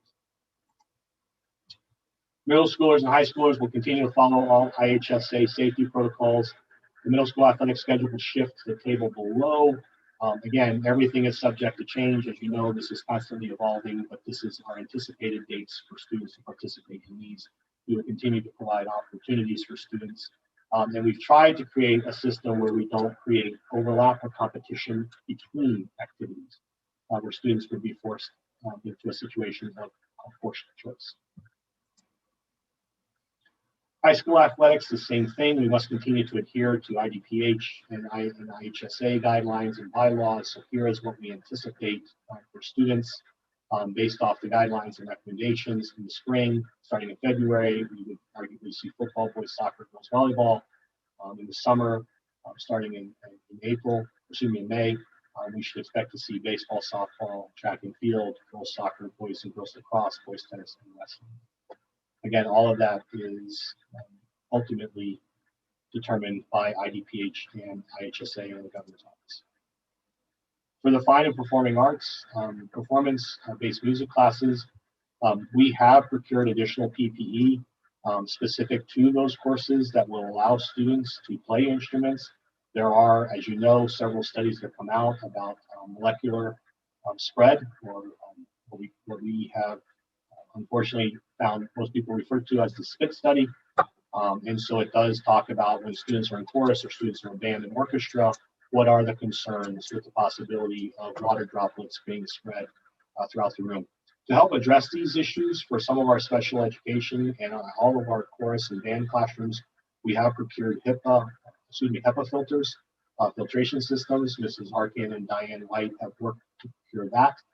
So those will be assigned to those classrooms and or to other larger spaces as needed. We do have established criteria for what qualifies as space. And so we will continue to focus on that to make sure that we provide a safe environment for students to continue to participate in this. Dr. Scarpino. Mr. Hyde, the slide before, and I'm sorry I was slow on my tapping it. I did not see basketball on there. We had already made a determination previously that we would not participate in basketball based off of the restrictions in the conflict that existed between IHSA and the governor's office. However, if that's revisited, obviously we would adjust our schedule accordingly. Thank you. Again, elementary fine arts will continue to be offered remotely for the visual arts in grades 6 through 12. Students will use individualized art materials and consumable supplies. Where shared tools are necessary, all cleaning and sanitizing protocols will be implemented. Students learning remotely will pick up art supplies and materials needed to complete coursework as needed. So we will continue to schedule those on probably a monthly basis for families to pick up materials. Extracurricular and fine and performing arts may take place digitally or in person. Those activities occurring in person will follow safety guidelines. Performances and art shows may take place digitally. Just as a reminder, we cannot tape and repurpose or post or publish any of our performances that use copyrighted materials if we do not have the express written permission of the vendor, of the original composer. That is a restriction due to copyright law, due to COVID, unfortunately. So some of our, depending on where we are in the phases of the Illinois Recover Illinois plan, that will dictate whether or not we can have live audience or if everything's going to have to be done remotely. So for driver's education, we have resumed driver's education behind the wheel. We also resumed services for in-person support services for our special needs students. So we do have very structured protocols in place for cleaning our vehicles. We utilize the ozone generators. We utilize all of our various cleaning supplies that are approved and authorized for use during COVID. And so our teachers who do the behind the wheel follow all those precautions to the letter. And I think we were doing this very successfully prior to or throughout the first semester or the second part of the first semester. So health and safety guidelines include, but are not limited to, staff health screenings, student health screenings, temperature checks, pre-trip cleaning protocols. We do have required PPE, as I shared. We have a cabin air quality control procedure and our post-trip cleaning protocol. So anytime a student enters or exits a vehicle, they have the reassurance that we have thoroughly cleaned that, and then we have a very distinct additional cleaning process that's used prior to the evening after the cars are no longer, our driver's education vehicles are no longer in use, just as our school buses are cleaned twice per day. Clubs, school clubs may resume so long as they adhere to the policy. The meeting sizes, those restrictions all continue to apply. They must wear their masks. They must follow and adhere to all the cleaning protocols if they're utilizing equipment. And they must also ensure to the greatest extent possible that they're social distancing. Due to the hybrid schedules, clubs will have to alternate between two distinct groups, and they may incorporate the use of in-person and web-based meetings for students, meaning very much like our classroom teachers will be delivering instruction, clubs may continue to operate once students are back on campus, bringing those remote club participants and the in-person participants together each day. Unfortunately, at this time, clubs are not allowed to schedule in-person meetings where students from the A groups and B groups would be in person at the same time. Again, what we're trying to do is create two distinct cohorts so that even if we find ourselves in an unfortunate position, let me just walk you through a couple of scenarios where there's an outbreak or several outbreaks among students and staff, or let's just limit it to students at this point, within Group A. Group A would have to go remote for 2 weeks. Group B would be would not be impacted. So again, we're creating disparate groups that we can keep separated and isolated to the greatest extent possible to help minimize unintentional quarantine and or closure events impacting students' ability to be on campus or in person. Again, as I shared previously, school playground areas and gymnasiums will be open for recess. However, playground equipment has to remain closed due to our inability to ensure adequate social distancing or that equipment is cleaned adequately between each use. I think that's very much a common sense approach. Students can remove their face masks while outside, but they have to be encouraged to maintain their social distancing. This will be interesting to see how this works. Although, again, while we were back in person for elementary school, I think we had some very positive experiences today. So COVID-19 policies and procedures, just a quick reminder for families, this is a modification or a change. One of the pieces we did interview, as you know, all of our elementary schools to get feedback and to help determine if there were any breakdowns in our policies and procedures that led to some of the issues we dealt with COVID transmission or the multiple quarantine events. What we found, thankfully, was that our policies and procedures were solid, and our daily screening really helped to a great extent to capture students beginning of the day who may have been symptomatic, and that way did not result in the unnecessary quarantine of multiple other individuals throughout the day. Unfortunately, we also found out that by not requiring every family to complete the consent form that they're going to self-certify, or that they are not going to, it's a promissory note basically, that they're not going to send their children to school sick or with symptoms, that it became a management issue. So we had to separate students upon arrival to school to basically go through a comprehensive screening and temperature check all the students who came on campus whose families did not commit to this. Moving forward, you may not attend in person unless you complete this form. It's really that simple. It's not a request, it is something we are requiring. So students will not be allowed to be on campus unless their families have signed off and committed to the fact that they are doing a daily screening. This is in alignment with our sick day policies and procedures. I've outlined that before. It is an imperative that parents do not medicate children who have a fever or other types of symptoms and send them to school. We had some cases of that, as I shared, within the elementary group previously. And we have some precautions for families, so I don't want people to be overly alarmed that we're mandating this. And it is just that, but we have some precautions that will assist families, and I'll outline those in a few moments. The self-certification forms for the start of school January 2021 will be available online. Mr. MCHEN is constantly tracking that. As of this morning, there are only 780 submissions. So again, families will be apprised that their child will not be able to attend until such time as they complete these forms. So schools will be ramping up their communication to families to remind them to get these submitted. They must be submitted by December 15th in order to be eligible for the January 11th return date. We do continue to use two alternative measures to promote the health and safety of our staff and our students. We do utilize a daily screener in class that was modified as well based off feedback from the elementary groups. In addition to which we will conduct, as you know, random temperature screening for staff and students throughout the day. Masks, we must continue to mandate that students and staff must wear masks. We do ask people to be flexible at first while teachers are on camera. Currently when in an all remote section, they don't have to wear a mask delivering instruction, but in a mixed classroom environment, they will. So there may be times when they sound muffled or those types of things. That's, again, the importance of the teacher circulating back to the students. And we are providing additional resources and supports for that as well. As you know, we adopted new policies at the start of the school year regarding masks. We've outlined in the student code of conduct what those consequences are. If a student has a fourth offense where they just refuse or consistently refuse to wear their mask appropriately, students will be reassigned to remote or e-learning. They will not be allowed to attend in person.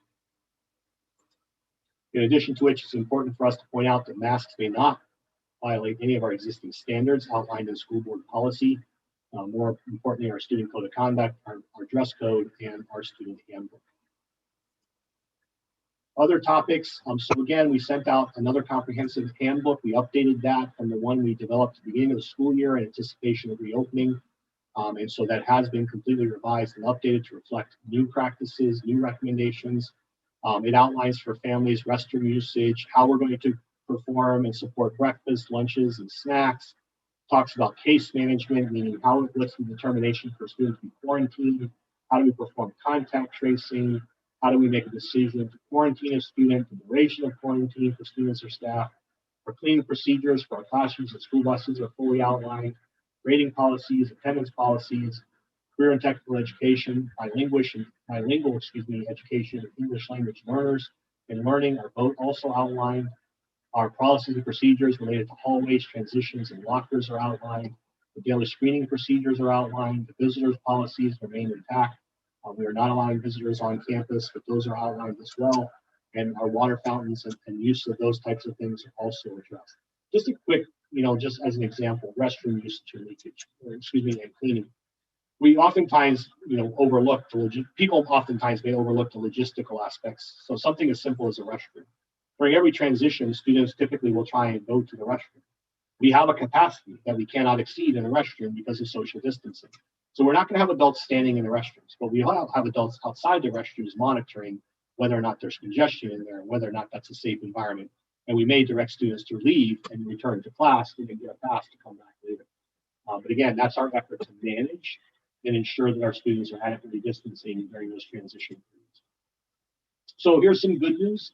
As I shared a moment ago, with the mandate and requirement that families must provide the self-screening, there will be instances where a family says, my child had symptoms, and I don't know if they're COVID. I think it's just the flu. I think it's just a cold, or I think it's something related to their allergies.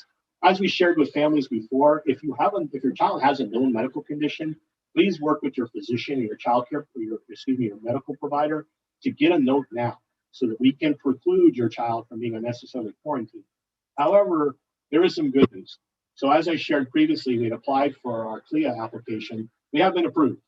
And so we will begin, there are some final steps we have to finalize with the health department, but we will receive free rapid testing. The rapid testing is a nasal swab test. It can only be used with individuals who are symptomatic. It cannot be used to test for the possible presence of COVID. It's simply for those who are symptomatic, because we're anticipating that the viral load will be significant enough for a student or a staff member to demonstrate symptoms so that the test will actually be productive. It takes 15 to 20 minutes for the results. It's simply, again, a nasal swab. It is not the nasal pharyngeal swab that you see most oftentimes reflected in the media clips. It is more like a larger Q-tip. They swab both nostrils for a specified number of swipes or specified number of seconds. They then put that onto the testing bed, and then they add 8 drops of a reagent, and then we get a result, positive and or negative. It does require consent. So for our families, we will be sending home information about this, links to the Abbott company who here locally produces Binax now out of Lake County. Again, it is to the extent possible where it's not a blood draw, no needles are involved, those types of things. But we do realize that some families may want to be present. So we will encourage families to basically come to school if they choose to. Until such time as they arrive, the child must be quarantined in the building. So they will be in an isolation room. They will be supervised, but they will have to wait there until their family comes. They cannot be sent back to class. So for students in older grades where parents don't have as many concerns, they may want to pre-approve the consent. They will always be called and notified, and we will always get verbal consent yet again, even with the written consent form. On any instance where their child is demonstrating symptoms and we are seeking permission to test them. The benefit for families, again, is if it comes back negative, we will refer them back to their family physician. And if the physician does diagnose an alternate diagnosis, that student will not be required to quarantine. That student, as long as they're fever-free, they will be allowed to return to school. So there's no significant impact or implication for themselves or for others. So as we go into what we anticipate to be the biggest portion of the cold and flu season over the next few months, this is a great opportunity for staff and students to clearly indicate whether or not they have COVID or the results are the result of COVID. It is an antigen test. It cannot be used for those, again, who are asymptomatic. It is free to the district. It's provided by the federal government, and it is distributed here locally from the health department. We will have some limited quantities. They will be assigned to each individual school. So for example, what I shared earlier, if a family wakes up and their child is starting to show symptoms, We may be able to assist the family by scheduling a time that they can come to the school, that we met outside, and would be allowed, we can administer it to them. They'll go back to their car, like many of our drive-through clinics, and then we can provide them with the results, and then they can follow up with their physician. So the family has some assurance that, okay, I kept my child home today because they had symptoms. Now I know they're not COVID positive. They can return to school so long as my child's physician writes them a note saying that they don't believe they have to refer them for additional testing. And that's the important part that we have to make sure everybody understands. Again, benefits, limited impact to others. It's cost, it's free. The speed, it's a 15-minute test. It does have a high validity and reliability rate. But again, it can only be used for those who are symptomatic, not for those who are asymptomatic or who feel like I got exposed. Do I have COVID? We can't use it on those individuals. However, we are exploring based off of conversations I've had with board members and with others. So we are exploring the option of ongoing PCR testing for our staff. This would be used for staff. It would focus on, again, those who are asymptomatic or who are symptom-free. And so we are exploring those right now. One of the ones we're looking at is the SHIELD test that was developed by the University of Illinois. Again, high reliability and validity rate, very fast turnaround. Right now, because of the volume of cases that are being seen, labs are getting overwhelmed again. It is taking anywhere from 6 to 10 days to get lab results from a COVID test. This is a saliva test. You basically provide a sample in a small tube, you seal it, a lab company picks it up, it goes to the lab, gets tested, and we get the results back within 12 hours. So, for example, this might be something that we use for staff. Can we break them up into groups? So our school-based staff can get tested on Thursdays and Fridays. We send those off, and then on Saturday or Sunday, we get the test results. So if anybody's positive, we're able to contact them, keep them out of the school setting and away from others. But in addition to that, if they're negative, it provides a high level of reassurance to our staff that they're not being exposed and they're not contracting COVID. So again, high accuracy rate, lower cost. Traditional testing can run anywhere from $70 to over $100 per test. This test will cost anywhere from $10 to $30 per test. Again, it depends on the volume of tests that we procure. And again, ease of administration. It's very quick as far as what we have to do for those involved. We provide a saliva sample, we seal it, we put it in a bag with their patient ID number on it, and it goes off for testing. Again, it provides a high level of assurance to staff. The district does legally have the right to require testing of its employees. According to existing case law, that is something we need to continue to discuss and dialogue with our collective bargaining units about. But I do believe that this is a benefit that we may extend to our staff upon return in January, again, to provide that high level of reassurance until such time as we get to vaccination. Very good news here locally in the state of Illinois. We were apprised that educators or employees in K-12 systems have been moved into distribution group 1B. I've shared information with the board and others previously. That distribution group is likely to begin to see vaccination begin as early as January into the early weeks of February. Again, so we will offer, we have the rapid test for symptomatic individuals. We couple that, on top of that, we overlap ongoing testing, right, to provide that high level of reassurance that you have not been exposed for our employees to COVID. And then we now have the opportunity for vaccination coming in late January, early February. So I think we put some things in place that even, as we continue to monitor the metrics and continue to monitor local data, I think we have some safeguards in place that even if everything isn't green, we should have some reassurance that, again, our primary focus is any classroom that shows connectivity and has an outbreak, we're closing the classroom. Any school that shows an outbreak across the campus in consultation with the health department, we're closing the campus.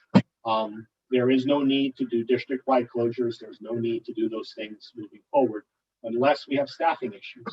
As we've shown to date, I believe we're close to 840 some odd employees to date who have either been quarantined due to being a close contact or who have been in close contact or who have contracted COVID and tested positive since September. So that's a very high number.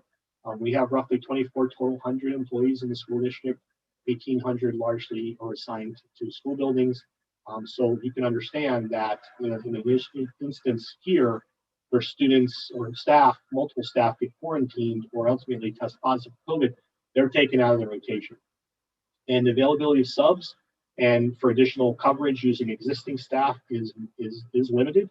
And so we may find ourselves in a position where we just can't sustain in-person learning. However, that's worst case scenario. We will manage those, and the hope would be that we can manage these issues in a timely manner so that we don't find ourselves in that position. Can we control through ongoing testing? Can we mitigate that and help reduce the possibility of experiencing what we experienced with the elementary routine? So I think that's important. It's also important to note, as an employer, we can't mandate vaccination. At present, the state is not mandating vaccination for children. Obviously, that's something I'm sure they'll continue to explore. But right now, it's important for us to recognize that there are two camps right now, or two groups, I should say, not camps. Two groups of people. There are people who are reluctant to get a vaccine simply because they don't trust the science, they don't trust the process, or whatever other issues they may have. Or there are those who have a medical reason that precludes them from being vaccinated. Again, a traditional flu shot, there are people who have medical exemptions because depending on the type of flu shot that you get, they may have an allergic reaction to it. So it is important for us to track and monitor as vaccines are beginning to be implemented across our country. There are trials going on now. And as you know, the UK just recently began their vaccination process, so we'll continue to monitor that, I'm sure, and see if there are any things medically that would exclude someone from benefiting from the vaccine. The benefits, again, of the vaccination is helps reduce concern resulting from potential exposure. It also, again, no cost to us, ease of administration. We would work either to schedule this at one of our high schools, or we would work with the health department to administer it at each school with each one of our district school groups. It does help address the issue of community spread. Just because you get the vaccine doesn't mean you can't be a carrier. The likelihood is you can, in some instances, there are people who will still contract COVID, just as people who get the measles, mumps, and rubella shots and boosters. We still have people who have had those shots. We had that just as recently as 3 years ago. If you recall, we had mumps at one of our high schools, and all of the students involved had had their vaccinations and had the boosters in a timely manner. So there are people, and there are, unfortunately, with anything like a virus, it does mutate, it does change, and sometimes I would assume that there are also bad batches of vaccination or vaccinations that simply wear off. It's not well maintained within the body. I pretend to be, someone who's completely knowledgeable vaccines. I know enough to share this information, but again, we will work with the health department. We have asked them for more educational materials as more questions come up pertaining specifically to vaccination. It is important for us to address those questions and begin educating our staff and community on the vaccine itself, the process, and timelines, and those types of things. Mr. Hyde? Your hands up. Yeah, Mr. Hyde? Yes, ma'am. So I'm going to add a third group to your vaccine group people, and that is going to be those people such as our very own Dr. Scarpino, who are in the testing group, who have volunteered to, my term, guinea pig, but to test out the vaccine. Dr. Scarpino is a volunteer with the VA hospital and has started that process of the vaccine testing. So in addition to those that may want it, not want it, we have individuals that have offered to test to see how good the vaccine is. So I see Dr. Scarpino nodding his head. And I want to let you know that I am not sharing information without permission. I realize this is private information, but Dr. Scarpino has given me permission to share that he is testing the vaccine. So it really does come close to home right now. Correct. Thank you. Hey, Mr. Thomas, I see your hand is up. I don't know if you have a question. I know you answered it already. Don't worry about it. It's already taken care of. Thank you, sir. So in conclusion, for the superintendent's report about the return, we have provided resources for families, the return to school handbook, the school schedules. We have the FAQ documents that are being updated and be sent to families. We will continue to monitor the conditions locally and provide an update throughout winter break. There'll be multiple communications that go out. Again, not so much just at this point, I don't think there's any benefit to reminding families about our metrics. That's all published. We do maintain a dashboard, as you know, on our website to track our local COVID indicators by zip code.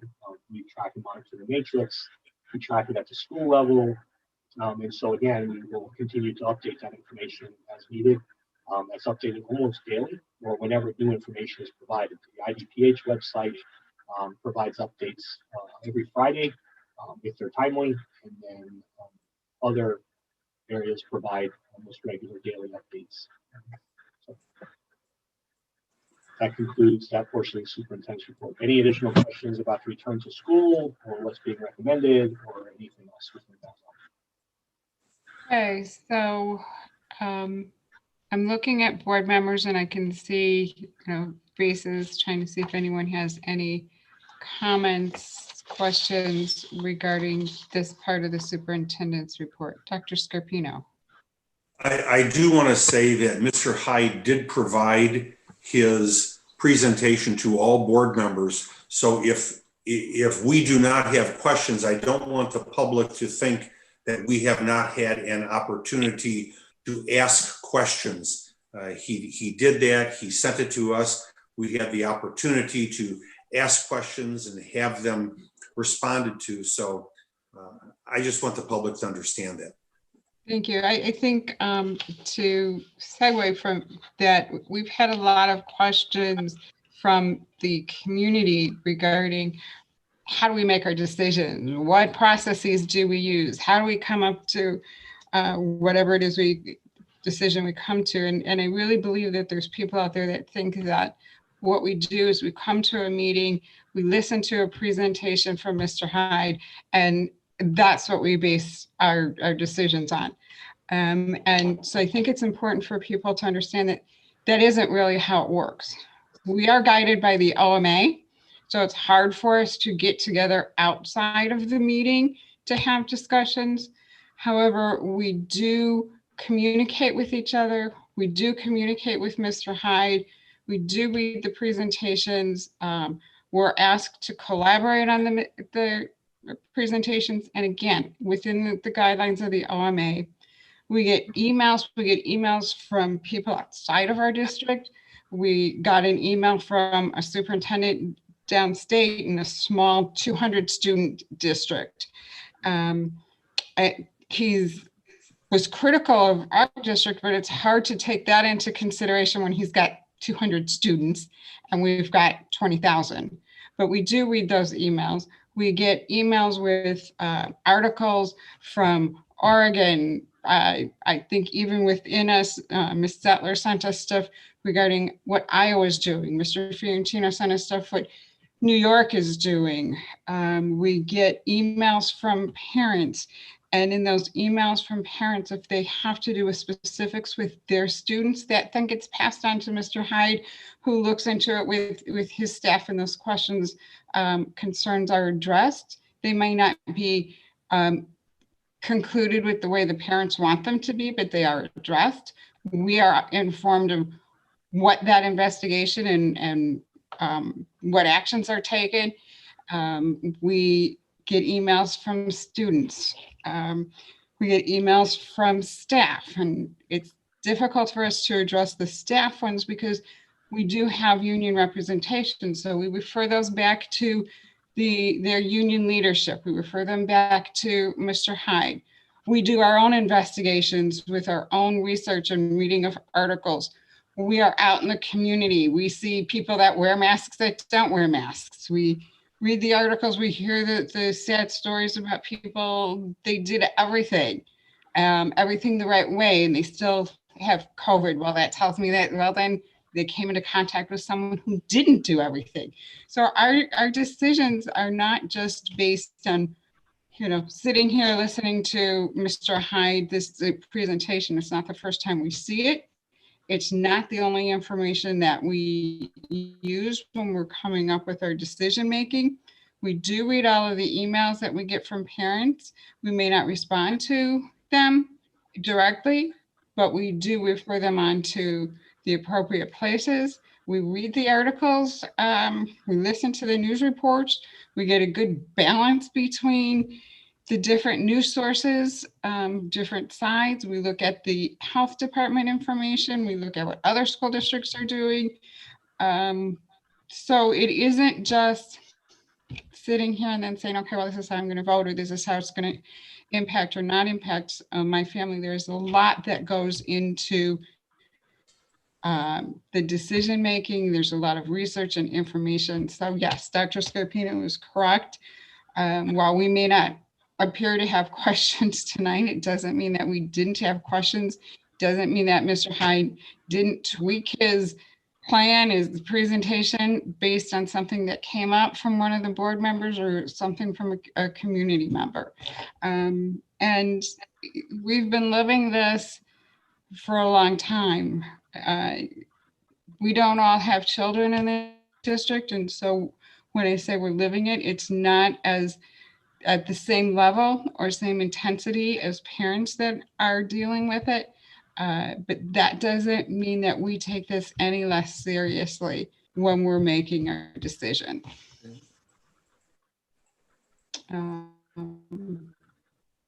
So, any other questions or comments from board members? And I'm going to give a minute here because I know we're all dealing with the technology with raising hands or using our mute or not mute buttons. But I'm not seeing any other comments. So we're going to go on then to 8.2, which is the second part of the superintendent report. That's Mr. correct. Hyde. Madam President, members of the board, members of committee and staff, at this time, I'm going to turn the presentation over, although I'll continue to control the slide deck. As a presenter, Ms. Lindsay Jonas, the Assistant Superintendent for Curriculum Instruction, who's going to talk to you about social studies and ELA changes for new course development and recommendations. Ms. Jonas. Good evening, Mr. Hyde, board members, and those of you watching on YouTube at home. I'm excited to come today to talk about all of the progress that we've been making with regards to new and improved courses and changes to social studies and ELA, English Language Arts, curriculum at the high school level. So months ago, if you will recall, we started talking about pre-director of diversity, what kind of courses could we start offering that really truly reflect the students in District 300 so that they are seeing themselves in the courses. And so with the help of Mr. Wetzel, our Director of Social Studies, Mrs. Johnson, our Director of English Language Arts, Mr. Harries, our Director of Diversity and Inclusion, who came on, as well as Dr. Schumacher and Mrs. Vicente, we embarked on really taking a look at how we could modernize all of the courses in social studies and English language arts at the secondary level. It's important to note that core social studies courses haven't changed in District 300 since 2012. So we were due to take a look at some things to see how we could offer some new and exciting courses to our students to really get them engaged in their own learning. AP Human Geography was the last course that was added for social studies. And while most students have had some choice in their coursework, at the 9th grade level, most students are fairly dictated by their schedule, meaning that all students in 9th grade take a 9th grade English language arts course. They take a math class. They take a social studies class that's usually predetermined for them. And we took the idea of really allowing for some students to have some more autonomy in the choices that they make earlier on in their high school career to allow them to take more ownership in their learning. And then we looked at coming up with a plan for what could we do in the short term as well as the long term. It's important to note that, you know, we offer new courses all the time, and you don't see me coming to the board all the time presenting them to you. But these courses do have some implications for future graduation requirements, which is the reason that I'm here tonight. Since launching our senior English language arts courses, we've had limited enrollment in some of the survey classes that we have created. And so we took a look at kind of narrowing the scope and the focus and allowing for those choices and really making sure that students select a choice. So right now we've got courses where it's things like survey of Shakespearean literature, survey of Gothic literature. And we also offered a course called survey of literature, which really was kind of a little bit of everything. You'll see that one of the things that we'll be doing is removing that kind of survey of everything and narrowing the focus so that students are afforded that choice.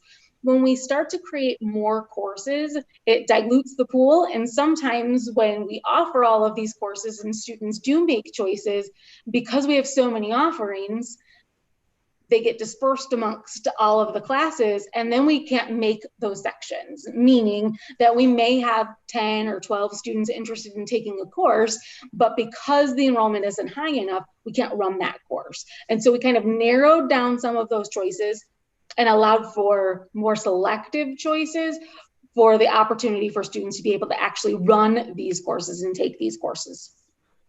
The proposed new courses include a diverse foundation of perspectives that help explain how human differences influence our understandings. We really took a look at how can students see themselves in the courses, whether they are Black or Hispanic or male or female, and really wanted to make sure that in lines with our strategic plan that we focused on how we can do these things coming up in our new courses.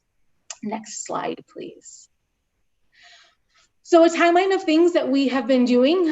We started this initial conversation back in July, and the first step that we took was to research courses being offered in districts that were similar to District 300, meaning they were large districts that had urban, suburban, and rural populations, and took a look at the English language arts and social studies courses that many of those school districts were offering and kind of culled those together. We then made some recommendations of here are all of the courses that we found across the state and the country. Here are ones that we think that we could run in District 300. And then we had a conversation with high school administration, meaning the associate principals of instruction, the building principals, and the division heads of English language arts and social studies. Then we started reaching out to colleagues across the state and the nation who were already running these similar courses so that we could start to collect their syllabi and other materials and pull things together so that we could narrow down the focus of all of the courses that we would like to offer. Then we gave a survey to teachers who might be interested in teaching these new courses so that once these new courses come to fruition, we can get teachers on curriculum teams to write curricula and really get teachers who are interested in teaching these topics. So Mr. Wetzel and Mrs. Johnson surveyed teachers to garner interest in who is interested in teaching those courses.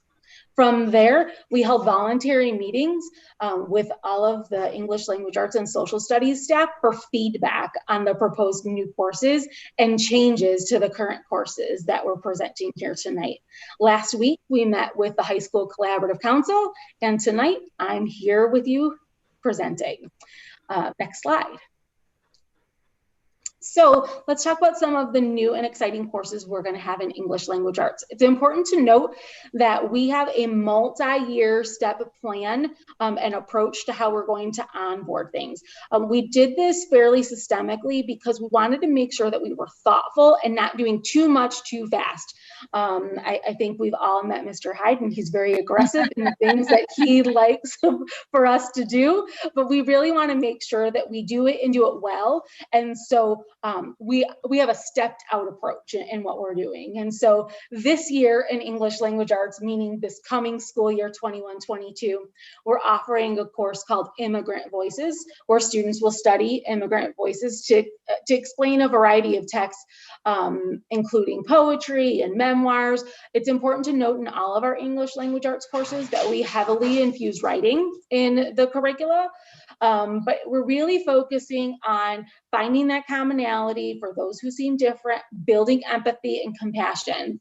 things that when last year we talked about a portrait of a graduate, things that we want our graduates all to be able to do. And then we are also creating a course called Contemporary Literature, which is that global approach to literature, but really focusing on the last 50 years. So taking a look at the lenses of Latin literature, Black literature, women's literature, LGBTQ literature, and focusing on more recent literature. Next slide. The following year, we are creating 4 new courses in English language arts called Voices Stand Up, which is about how students can use their voices to lead, and how people across the country and the nation in current times, in modern times, as well as in history, really can use their voice in order to impact change. We're creating a course called Comedy and Tragedy, where we're looking at modern works of comedy and tragedy and learning about the psychology behind what moves an audience to either laughter or tears. We'll be creating a course called The Message Behind the Label, which is all about media culture, and then Courageous Conversations of Contemporary Issues that Plague Society.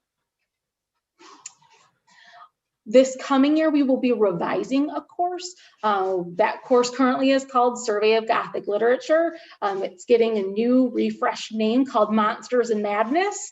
And students will continue to explore a variety of text with regards to Gothic literature, but including all the way up to 21st century horror. So we think that some students will be very interested and excited to learn more about monsters and madness. But because we are offering these new courses, we need to take something off of the plate. So the courses, Survey of Literature, which I referred to earlier, which is kind of a little bit of everything, Survey of Multicultural Literature, Survey of Women's Literature, and Shakespearean Literature are all courses that are going to be removed, but the content itself will either be absorbed into the new courses that we are offering or continue to be offered throughout our 9th, 10th, and 11th grade English language arts courses. In social studies, we have 2 new courses that we plan on offering next year, Sports and Resistance in American History and History Now. And these are the courses that now enact the change that we'll talk about in a little bit as far as the graduation requirement. So it's important to note that in the state of Illinois, we are not required to have world history as a graduation requirement. But in District 300, we do have that requirement, that world history is a graduation requirement. So the recommendation coming to the board is to remove that as a graduation requirement, but in 2 stages. So we'll talk about that in a little bit. But these 2 new courses, Sports and Resistance in American History and History Now, would allow for students to have more choice in the 9th grade courses that they have, as well as fulfill that graduation requirement. And then we had many courses on war. I like to call it war, and more war. And we're going to keep one of those courses, but eliminate the course of Civil War and Wars and Conflict. Typically, these courses haven't actually run in District 300 due to low interest. So we're going to kind of hone in on some of those things to be able to make those courses run. But the other course that we will be eliminating is World History at the 400 level. So Sports and Resistance in American History and History Now will all be 300 level run courses. And the idea behind removing World History 400 level would be to push those students who are interested in getting that more rigorous class to our AP Human Geography class in 9th grade.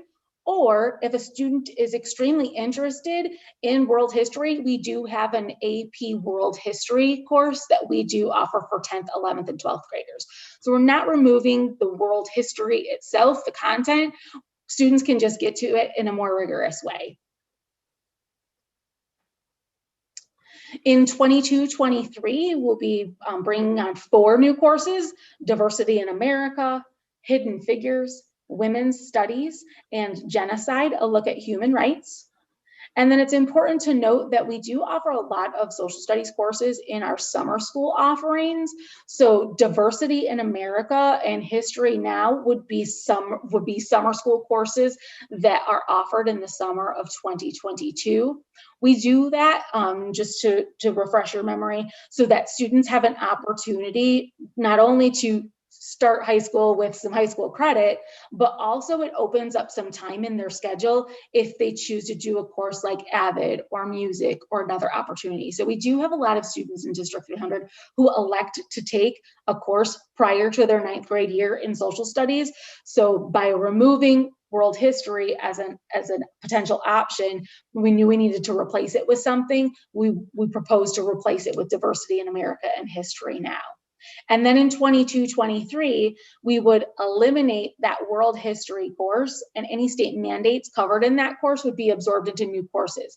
It's important to note that one, AP world history still will exist in the course catalog so that students who are interested in world history still have that avenue to take that course.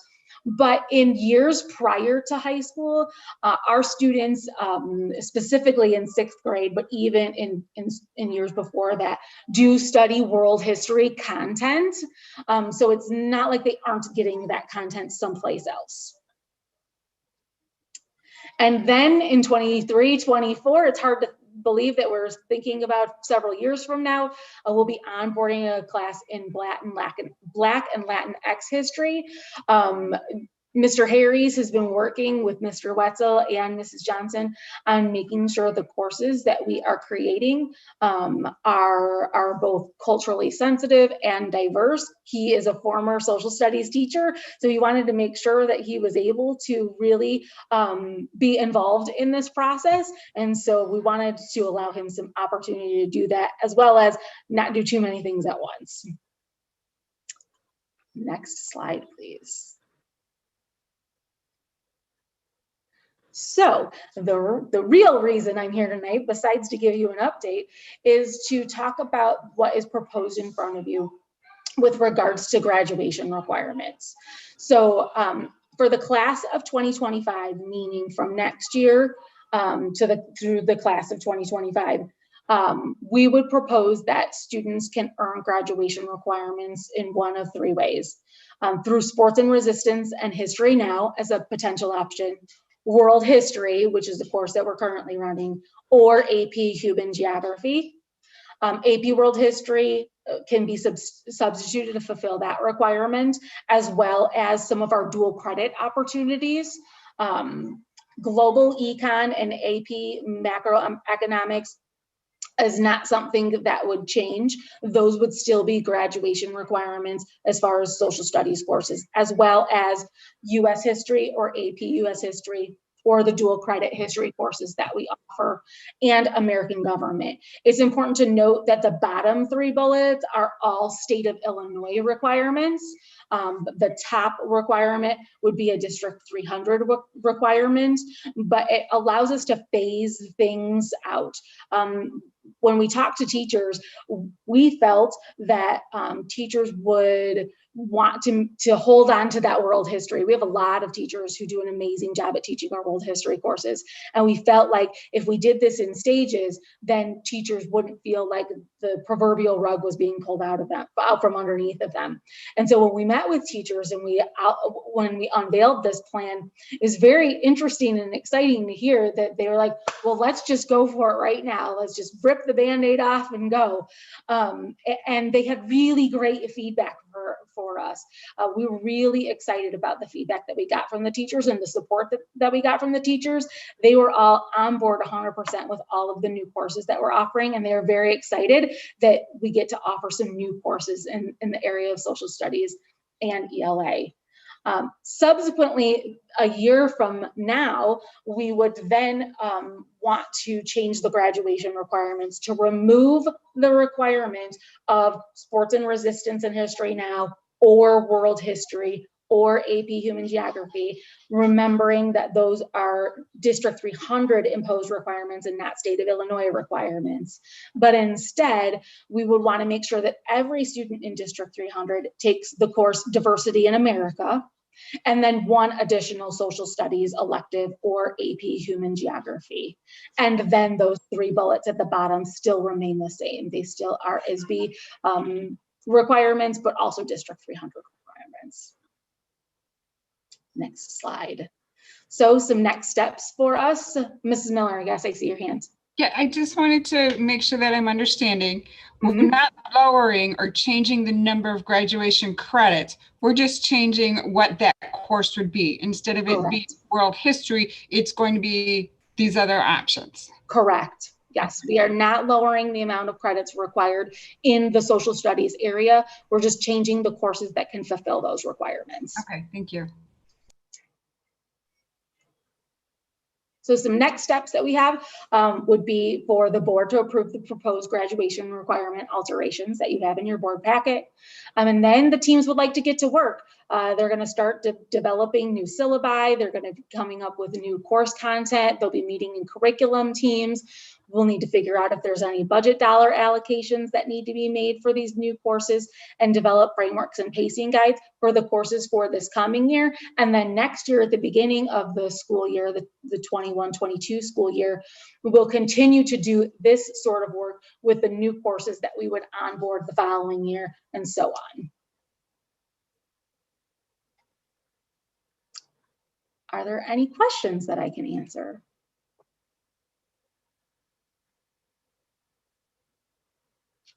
Okay, Madam President, members of the board, that concludes the superintendent's report for this evening.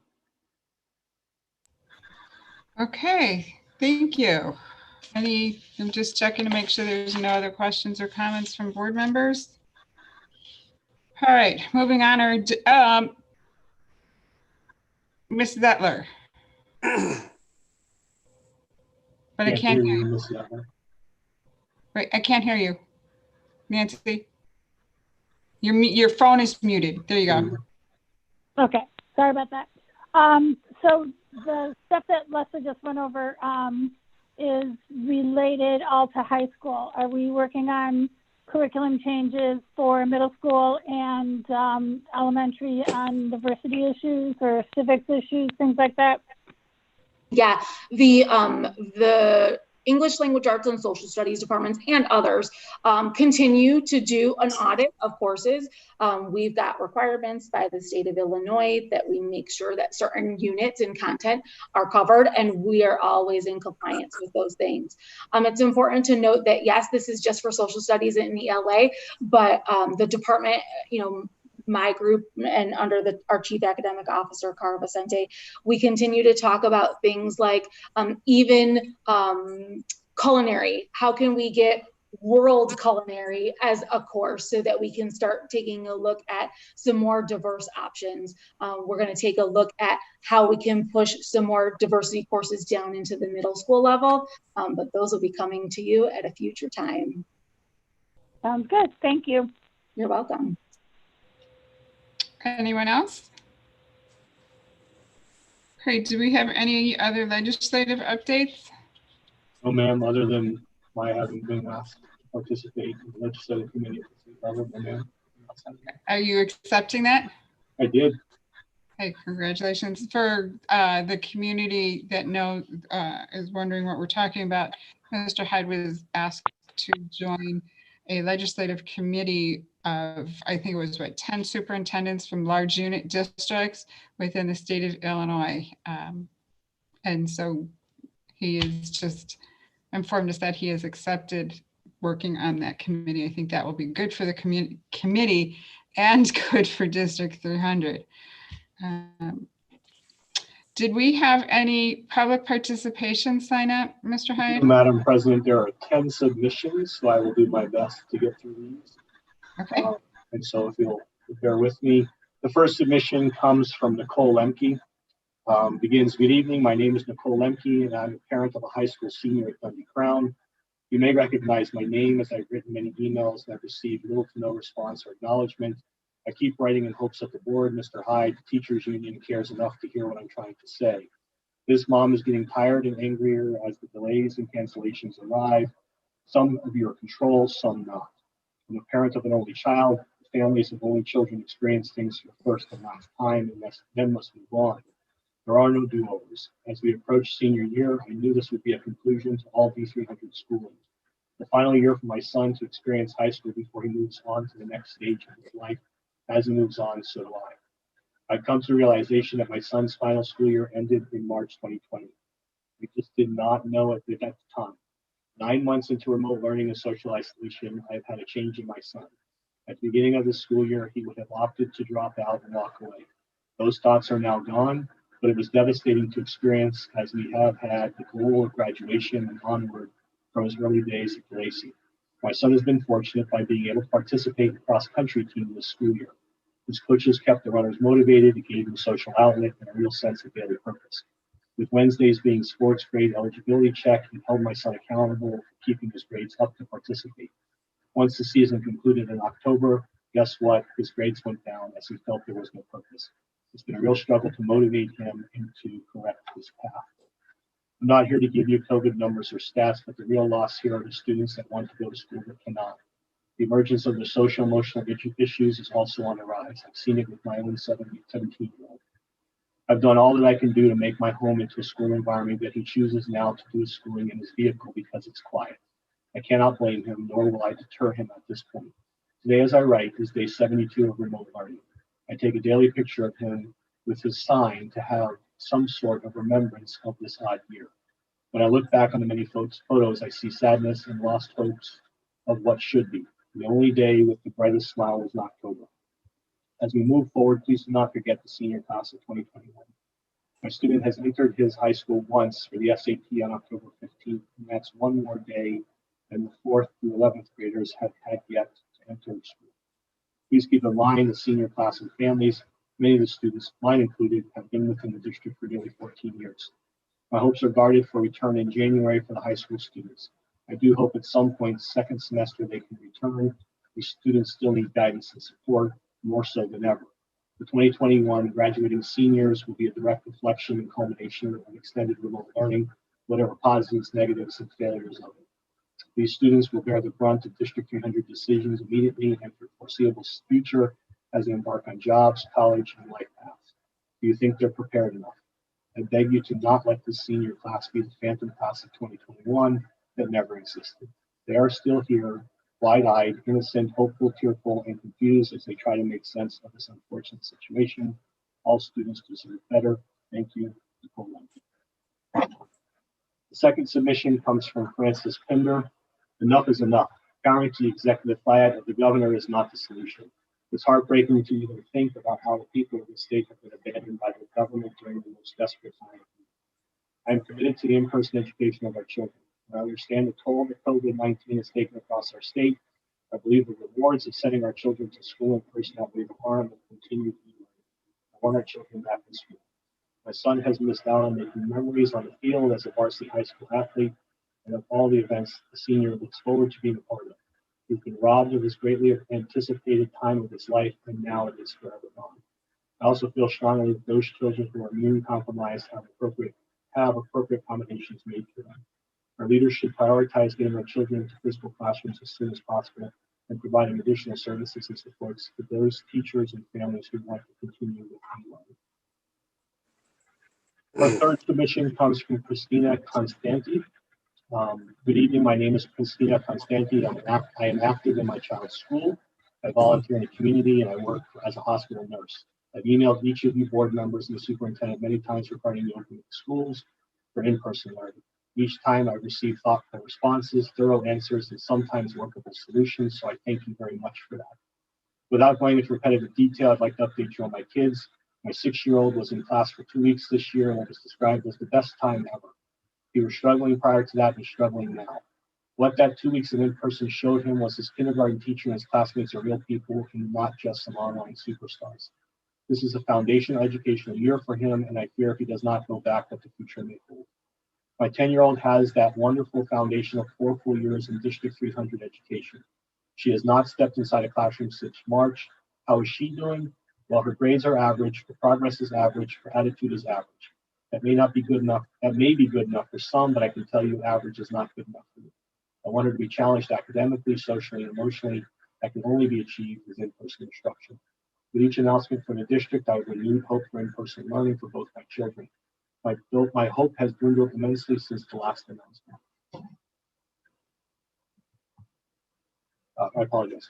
With the struggles of my children are facing, I called and toured some local private schools. As the private schools that I called in the area are open for in-person. I know that private schools are small and hard to compare with large public school districts as ours, but just to be inside those walls, seeing the attentive eyes focused on the classroom instructor, hearing the laughter on the playground, smelling the aroma of newly finished gym floor, my senses were overloaded. I know for my two kids to finish up the year in a private school, they would have to have a premium education at a premium price. I just want the basic in-person education right now, and I feel I cannot be guaranteed it. So I reached out to public school districts in our area today. I'm surprised to find out that many are open, have been open to full hybrid in-person options.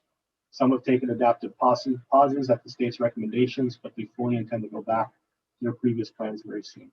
School districts that are open in some fashion include Libertyville, LaGrange, Arlington Heights, Lake Zurich, Yorkville, Winnetka, Orland Park, Orlandton, Wilmette, Northbrook 27.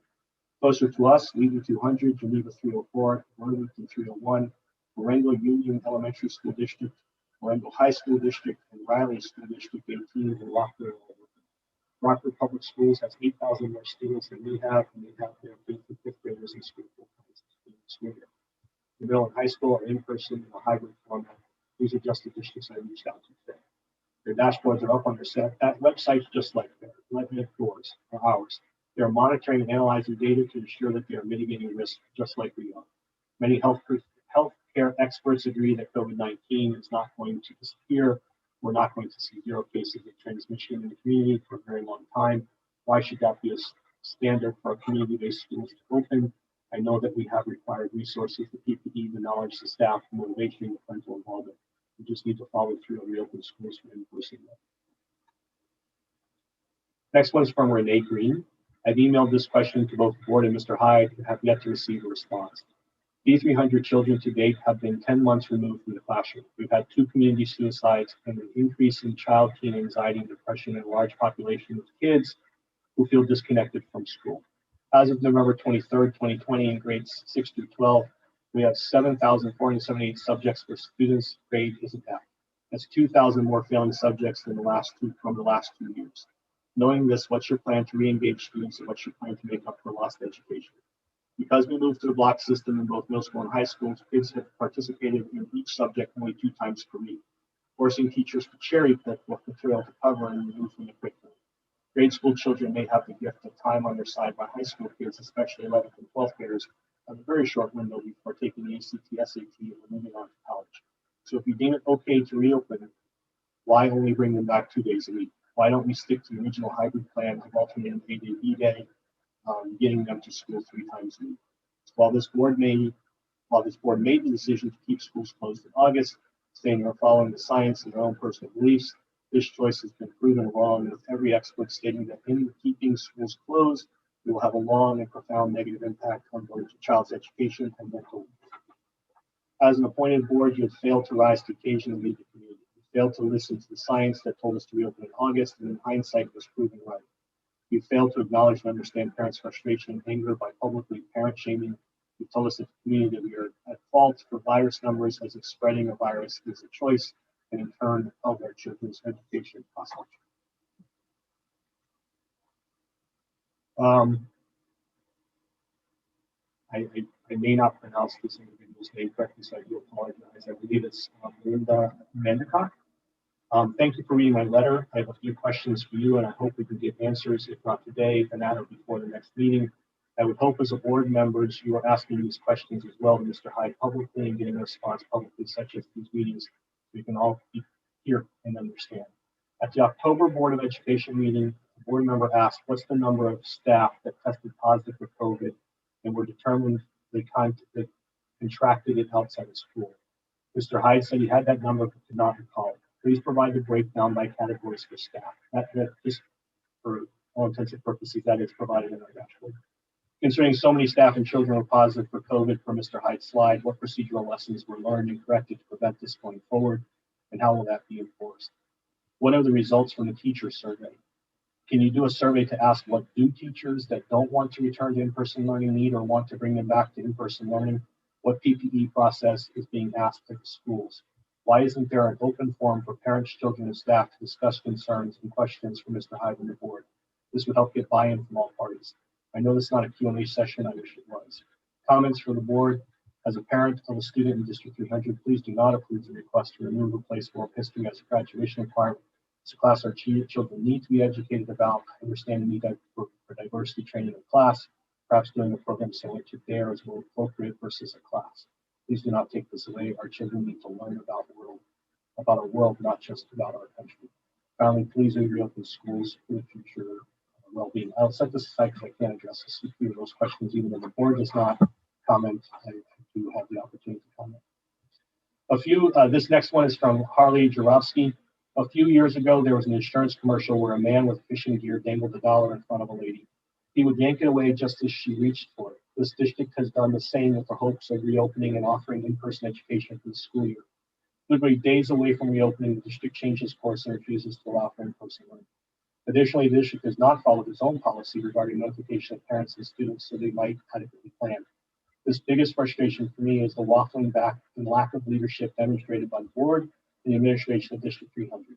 Even the last email update dangled hope for reopening January 11th and then proceeded to enumerate multiple reasons the reopening may not happen.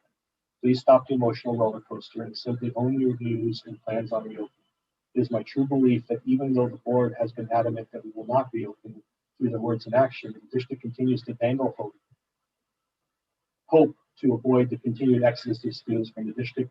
This is emotional manipulation and must stop. Please make a decision and stick to your decision.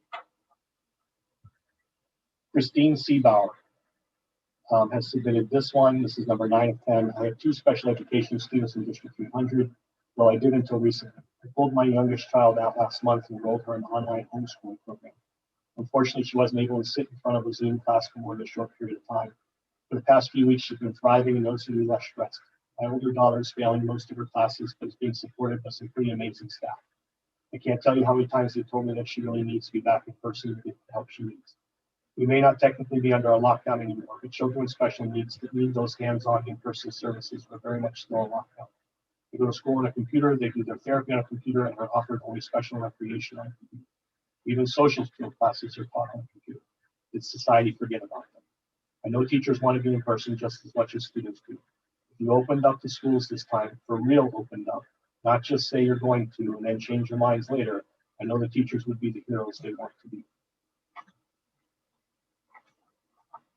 Heather Medina is the final submission. My question to the board is as follows. Why isn't the board worried about the mental health and well-being of our students? Why doesn't COVID affect the private schools? These kids need to get back to school and obtain a real education. Remote learning is not cutting it. At one of the meetings, it was brought up that staff may have childcare issues. Why can't they obtain childcare like before? Why can't they do what my coworkers do? Shame on the district and the union to allow this to continue to happen. So there are a couple of questions that I do want to help address. Again, if the board would allow me. So the number of staff, we maintain an active dashboard that shows the number of staff that are impacted by COVID-19 by school building across the district. We show exposures, we show positivities, we show that information. Obviously, we don't share individual data because that would be a violation. So what were the results for the teacher survey? The only teacher survey that I'm aware of, and we have been FOIA'd on this multiple times, was a survey that we conducted at the end of the last school year. I shared that information with the board, as you recall, last June, July, where over 90% of the teachers who responded indicated that they would not have any concerns returning. Actually, the total number of respondents, I believe, were 93 or 92 total staff who responded that they may have some concern about returning this year. So that's the survey results that we have. We do not need to survey staff to find out what additional needs they have. That's part of what we do constantly through our collaboration through our unions and through our school leaders, is continue to evaluate and make purchases that best address. We were very proactive in that, as you know. We procured all the plexiglass screens. We procured the trifold screens for individual student desks. We installed hand sanitizing stations throughout our buildings. We provided cleaning supplies. We procured the ozone machines. We updated our filtration systems. We conducted our environmental studies. I mean, we comprehensively have a pretty amazing plan operationally as it relates to how to address the needs of our staff. We are at that point where, quite frankly, we do address the needs. I think what oftentimes gets lost in the conversation is employees do receive additional benefits through the CARES Act, and this addresses two questions that were asked. For example, the child care issue for staff. We have, to the greatest extent possible, tried to accommodate the needs of our community and our staff as in relation to child care, especially throughout the first quarter. We felt that that was important because if staff found themselves in need of child care, and at that time, there were not a large number of child care options. And so that meant that staff would then be placed on leave via the CARES Act, and those staff would no longer be available to teach our students. So there are some legitimate issues as far as our ability to adequately staff and the complexities that surround that with pre-existing medical conditions, FMLA, leave of absences. And again, let me give you one good example under the CARES Act related to child care. If an employee had a child care issue because they reside, and please recall 60% of our staff reside outside of school district 300. They do not live in district. And many of them have school-age children. If their child attends a neighboring district and that district is closed and they do not have a child care option, if we can't offer a child care option to keep our employee working, if they deny that child care option, even if we offer one, they can deny our local child care option and still go on a paid leave under the CARES Act. So we have tried the best we can to accommodate those staff because it's in our best interest to have our teachers in front of children instead of substitutes or long-term substitutes and other issues that would further negatively impact our staff. So I wanted to provide that clarification as well. As far as an open forum for parents, children, and staff,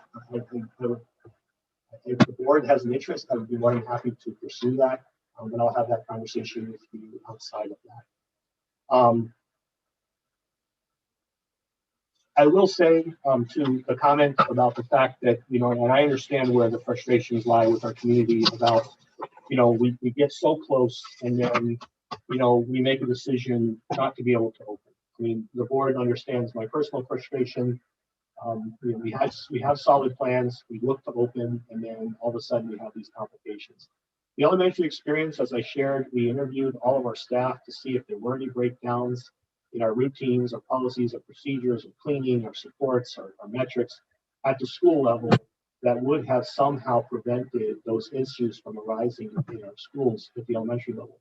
We did not find them. And in fact, all we did was continue to enhance some of our things. As I shared with you, one of the changes is the daily screener that we're now requiring of anybody being on campus.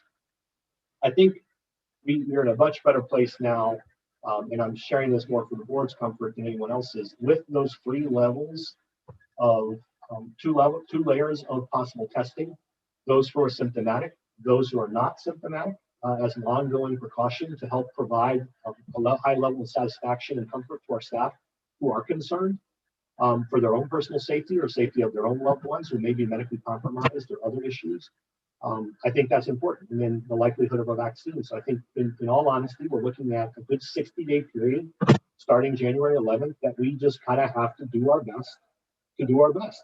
We have to continue to make sure parents, as you've demonstrated before, a sincere commitment to making sure that you don't send your children to school if they're symptomatic. We now have testing in place. If your child's symptomatic and you're worried, call us. We will help you get tested here locally. We'll give you that information, and then you can work with your child's physician to return them to school rather quickly. If you medicate them and they get sent to school and then they run a fever later in the day, what happened in elementary school is if that student rode a bus and was in a classroom, we were quarantining 15 to 20 other students as a direct result of that issue. And that's really, I need to impress on people, that's the opportunity for us. So I think we've put some strong metrics in place. I do feel the need, and as I have to continue to be transparent, and in my effort in the last communication, and I understand the one responder's point, I want to provide assurance, because I did see some postings on social media to this point, that we built in a fail-safe by saying we can't have any transmission on campus. That's not what it says. It basically says we can't have outbreaks or evidence of significant transmission between students and our staff. And we've said that repeatedly. And the reason for that is the outbreak is what determines whether or not we would close a classroom or close the entire school. you've heard me tonight recommit to the fact that we will not do scale closures unless mandated. And so I want to reassure everyone, we did not put a fail-safe in there that would prevent us from reopening. As frustrated as our parents are, I have an 8th grader in our school district who desperately wants to be back in person. My sincere commitment. The metrics allow, and there aren't any really high-level overarching issues. We are currently seeing some improvement in our local metrics, as I shared with the board previously. 2 of the 5 metrics are now moving, and they're showing that they are improving. Hospitalization rates and things like that. Now, again, later this week is when the health department, IDPH, and others are saying if there is another spike post-Thanksgiving holiday, we will likely start to see those numbers represented here locally or in the state, starting probably Thursday or Friday. And then we'll track and monitor that. But it's a fine balance between, can I reassure everyone, parents, staff, students, families, community, that it's a safe environment? Yes, I believe we can do that. Can we take proactive steps to mitigate any issues and act quickly? Absolutely. So please know that the plans that we continue to provide are sincere commitments on my behalf to try and return students, and the board has directed me to do this in the safest, most productive manner possible. I did provide a similar response to some of the submissions today who asked those questions. And as far as the schedule, I believe I addressed that again tonight. It allows us to grow into the schedule or allows us to contract and become more restrictive if need be. But again, the goal would be to try and maintain our schools in an open environment while maintaining safety and addressing those issues. So any families who make a commitment at this point are only committing for the 3rd quarter. Again, I think we're looking at a good 60 to 70, maybe a 60 to 90 day period of time before we start to see enough vaccination that we start to see maybe 60, 70% of the population become vaccinated. We start to develop that herd immunity that you hear so much about. Locally, I'm excited that educators will be moved up because I think, again, that will help allay some concerns and couple that with the testing. I think we create a much safer environment for everyone involved. And to one of the submissions point, that is our best effort to continue to address concerns as our employees have expressed. What are the safety precautions? Everybody's been fitted for an N95 mask. We've provided masks. We've provided all the PPE. So I think we're well poised, well positioned, but we continue to track and monitor the numbers. And in the absence of a mandate, if the board agrees, then we will see students and staff back on January 11th. Again, assuming that everything is in a good place. So, and it's hard to predict. I don't know what will happen over the holiday break. I don't know if we'll see an immediate spike returning from winter holiday. It's hard to tell. It's very, very difficult to tell right now. So as far as our assurance and commitment that is the plan to reopen, that is the plan to reopen. And we've taken some very aggressive and positive steps to help ensure that that's going to happen. So that's my commitment to the community.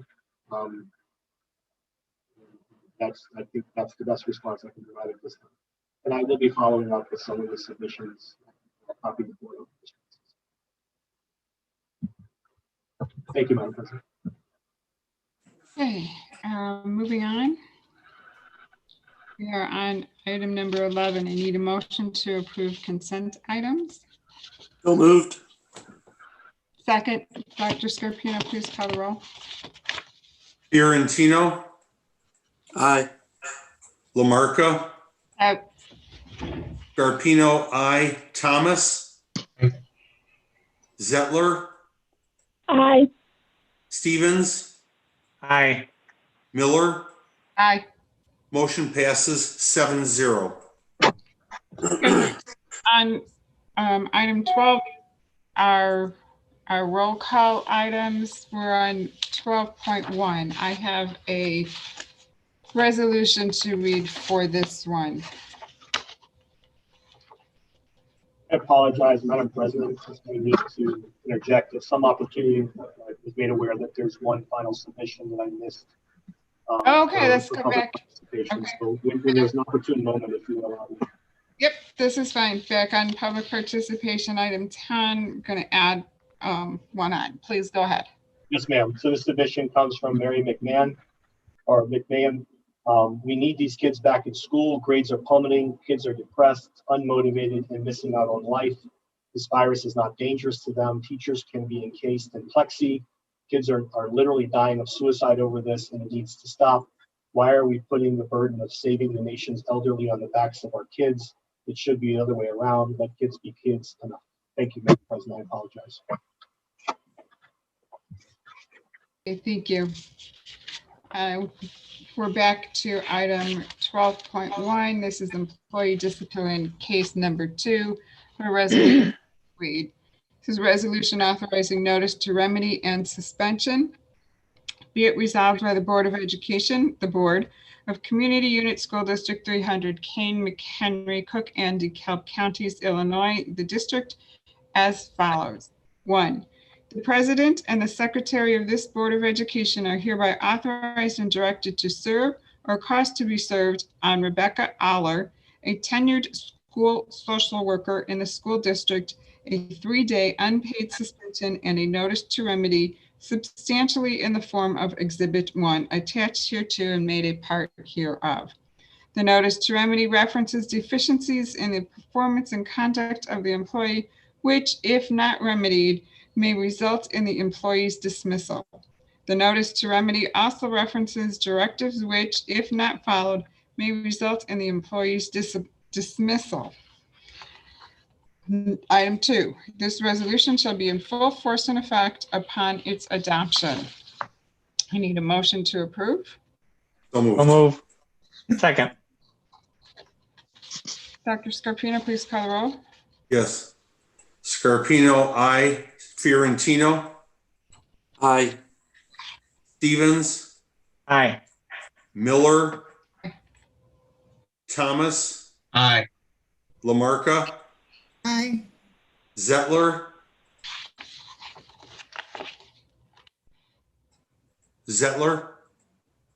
She said aye.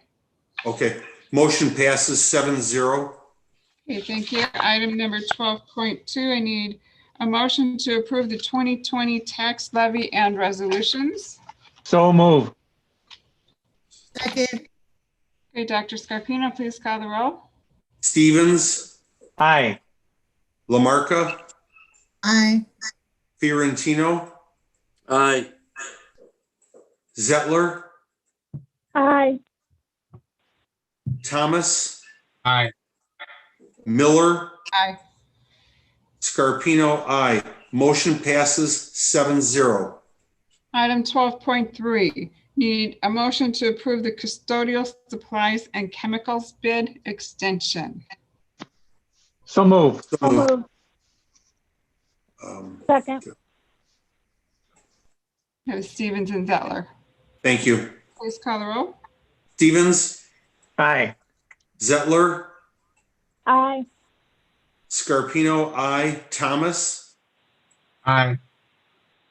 Miller, Aye. Lamarca, Aye. Fiorentino. Aye. Motion passes 7-0. Okay, item 12.4, I need a motion to accept the fiscal year 20 comprehensive annual financial report. So So moved. moved. Second. Okay, is there any discussion? Okay, Dr. Scarpino, please call the roll. Zettler, Aye. Fiorentino, Aye. Scarpino, aye. Stevens, Aye. Thomas, Aye. Lamarca, Aye. Miller. Aye. Motion passes 7-0. Okay, item 12.5, I need a motion to approve the Food Management Service COVID-19 Emergency Contract Amendment. So move. Second, any discussion? Dr. Scarpino, call the roll. Was that Stevens and Lamarca? Miller. Stevens and Miller. And Miller, I'm sorry. Okay. Stevens, Aye. Miller, Aye. aye. Fiorentino, Aye. Lamarca, Aye. Thomas, Aye. Zettler, Aye. Motion passes 7-0. Okay, 12.6, I need a motion to approve the 2021 summer bid release 1. I So motion. moved. Is there a second? I've, I'll second them. okay, so Lamarca was a Yes. first and Scarpino second. First, yes. Lamarca, Aye. Scarpino, aye. Thomas, Aye. Fiorentino, Aye. Miller, Aye. Zettler, Aye. Stevens. Aye. Motion passes 7-0. Item 12.7, motion to approve the trade, labor, and materials bid extension. So moved. So moved. Second. Okay, Scarpino, Zettler. Yep. Scarpino, aye. Zettler, Aye. Thomas, Aye. Fiorentino, Aye. Lamarca, Leslie, Aye. Miller, Aye. Stevens. Aye. Motion passes 7-0.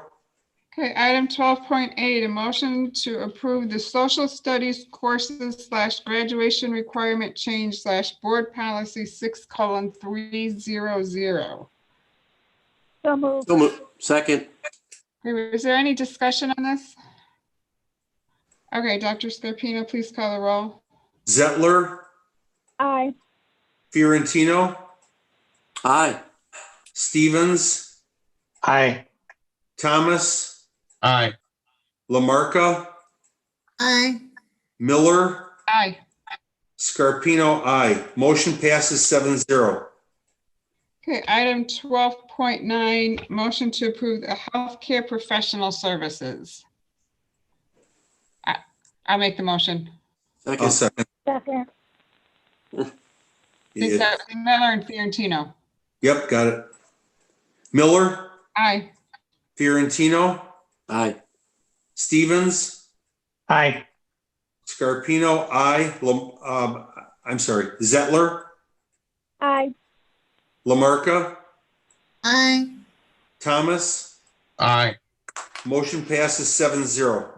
Okay, we are on item 13.1. Was there any additional information from Board Finance Committee or Construction and Facility Oversight Committee? No. No, everything that we discussed was approved at this meeting, but other than the next meeting is January 12th.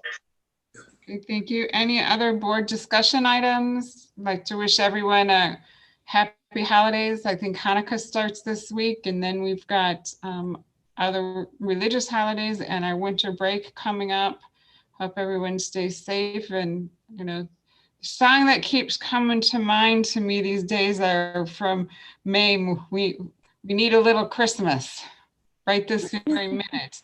So I'm hoping that in the midst of everything that people are dealing with, sadness and tragedy, that people do find a little bit of time to enjoy the season, whatever season that is that you would normally celebrate. You're not going to sing, are you? Heck no. Okay, good. No, you're not going to get me to ever sing. No. Yeah. Happy holidays, everybody. Happy Yep. holidays. Yep, happy holidays. Happy holidays. Be Happy safe. holidays. Anything else, Mr. Heim? So just because we only have the one meeting in December, just to prepare the board and to kind of give the community a heads up, and this goes to some of the questions that you asked or some of the comments tonight. In January, we will provide an update about summer school. We'll also provide updates regarding midterms and final exams. So that works to serve specifically to the question of what are the plans, how do we address the instructional gaps that may have resulted from a prolonged presence in remote learning. So we've had a plan and we have worked to address that. So I'll be excited to bring that. Ms. Jonas and Ms. Vicente will be presenting on those topics in the very near future, as I said, in one of the meetings in January. Mr. Emerson will also be providing in January an update on school zoning. as it relates to the construction, improved construction of a new elementary school. So there will be other significant projects and issues on the horizon that will begin discussion as early as January. So those are some of the big ticket items on the horizon that, again, go hand in hand with our anticipated relaunch of in-person instruction.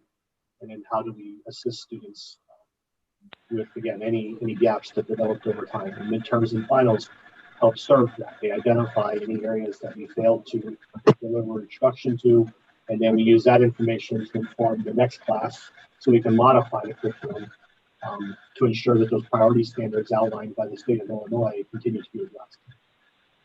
Again, we hope to anticipate being able to address that in January. So you will see that information in the very near future. And Mr. Hyde, is our January meeting, are we anticipating that to be back to in person, our first meeting in January? At this time, I believe that we had committed to just this meeting at this time being remote because of the adaptive pause initially, and we weren't sure if it would be extended.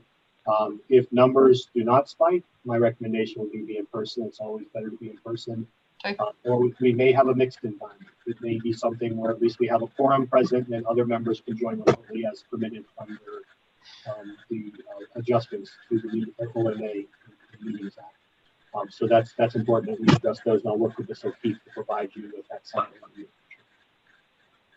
Okay, and you'll keep us updated if there's anything that you need from us prior to January. As always. And what is the date of the January meeting? It's that second Tuesday of January. Uh, The 12th. So it will be the day after the anticipated return. The board Thank has you. the. Go ahead, Doctor. Go ahead, Mr. Stevens. Okay. We always have the option, Madam President, members of the board, as you know, if any issues arise, we always have the option of calling an emergency meeting.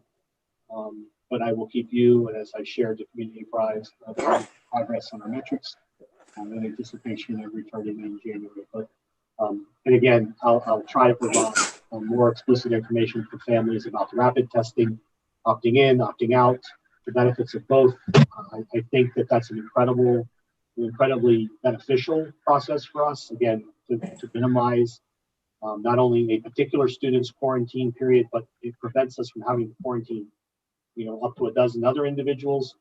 And then again, the numbers then don't look good, and it creates an issue where we have to close classrooms. So it's really important that we have the testing in place, and I'm excited that we were approved and we'll be moving forward with that. So, but with respect to our families and any of their concerns for privacy, because it's a medical issue, HIPAA, we will provide those reassurances in the very near future to them and outline the protocol K through 12 as to how those will be used. Well, I'm hoping there's not going to be any more stumbling blocks and staff can just focus on what needs to be done to have a smooth opening come January. And between now and then, everybody's going to stay safe, follow all the different protocols, and get this thing under control. Dr. Scarpino is going to keep us updated on how that vaccine trial is going. And When you get your second shot? Well, let me make sure I'm okay with the first one. okay, keep us updated. I will. Happy end to 2020, everyone. Yes. Thank you, everyone. All right, I need a motion to adjourn. So moved. Second, Dr. Scarpino, please call the roll. Fiorentino, Aye. Stevens, Aye. Miller, Aye. Lamarca, Aye. Scarpino, aye. Thomas, Aye. Zettler. Aye. That's it, ma'am. Motion passes. Thank you. See you in 2021, everyone.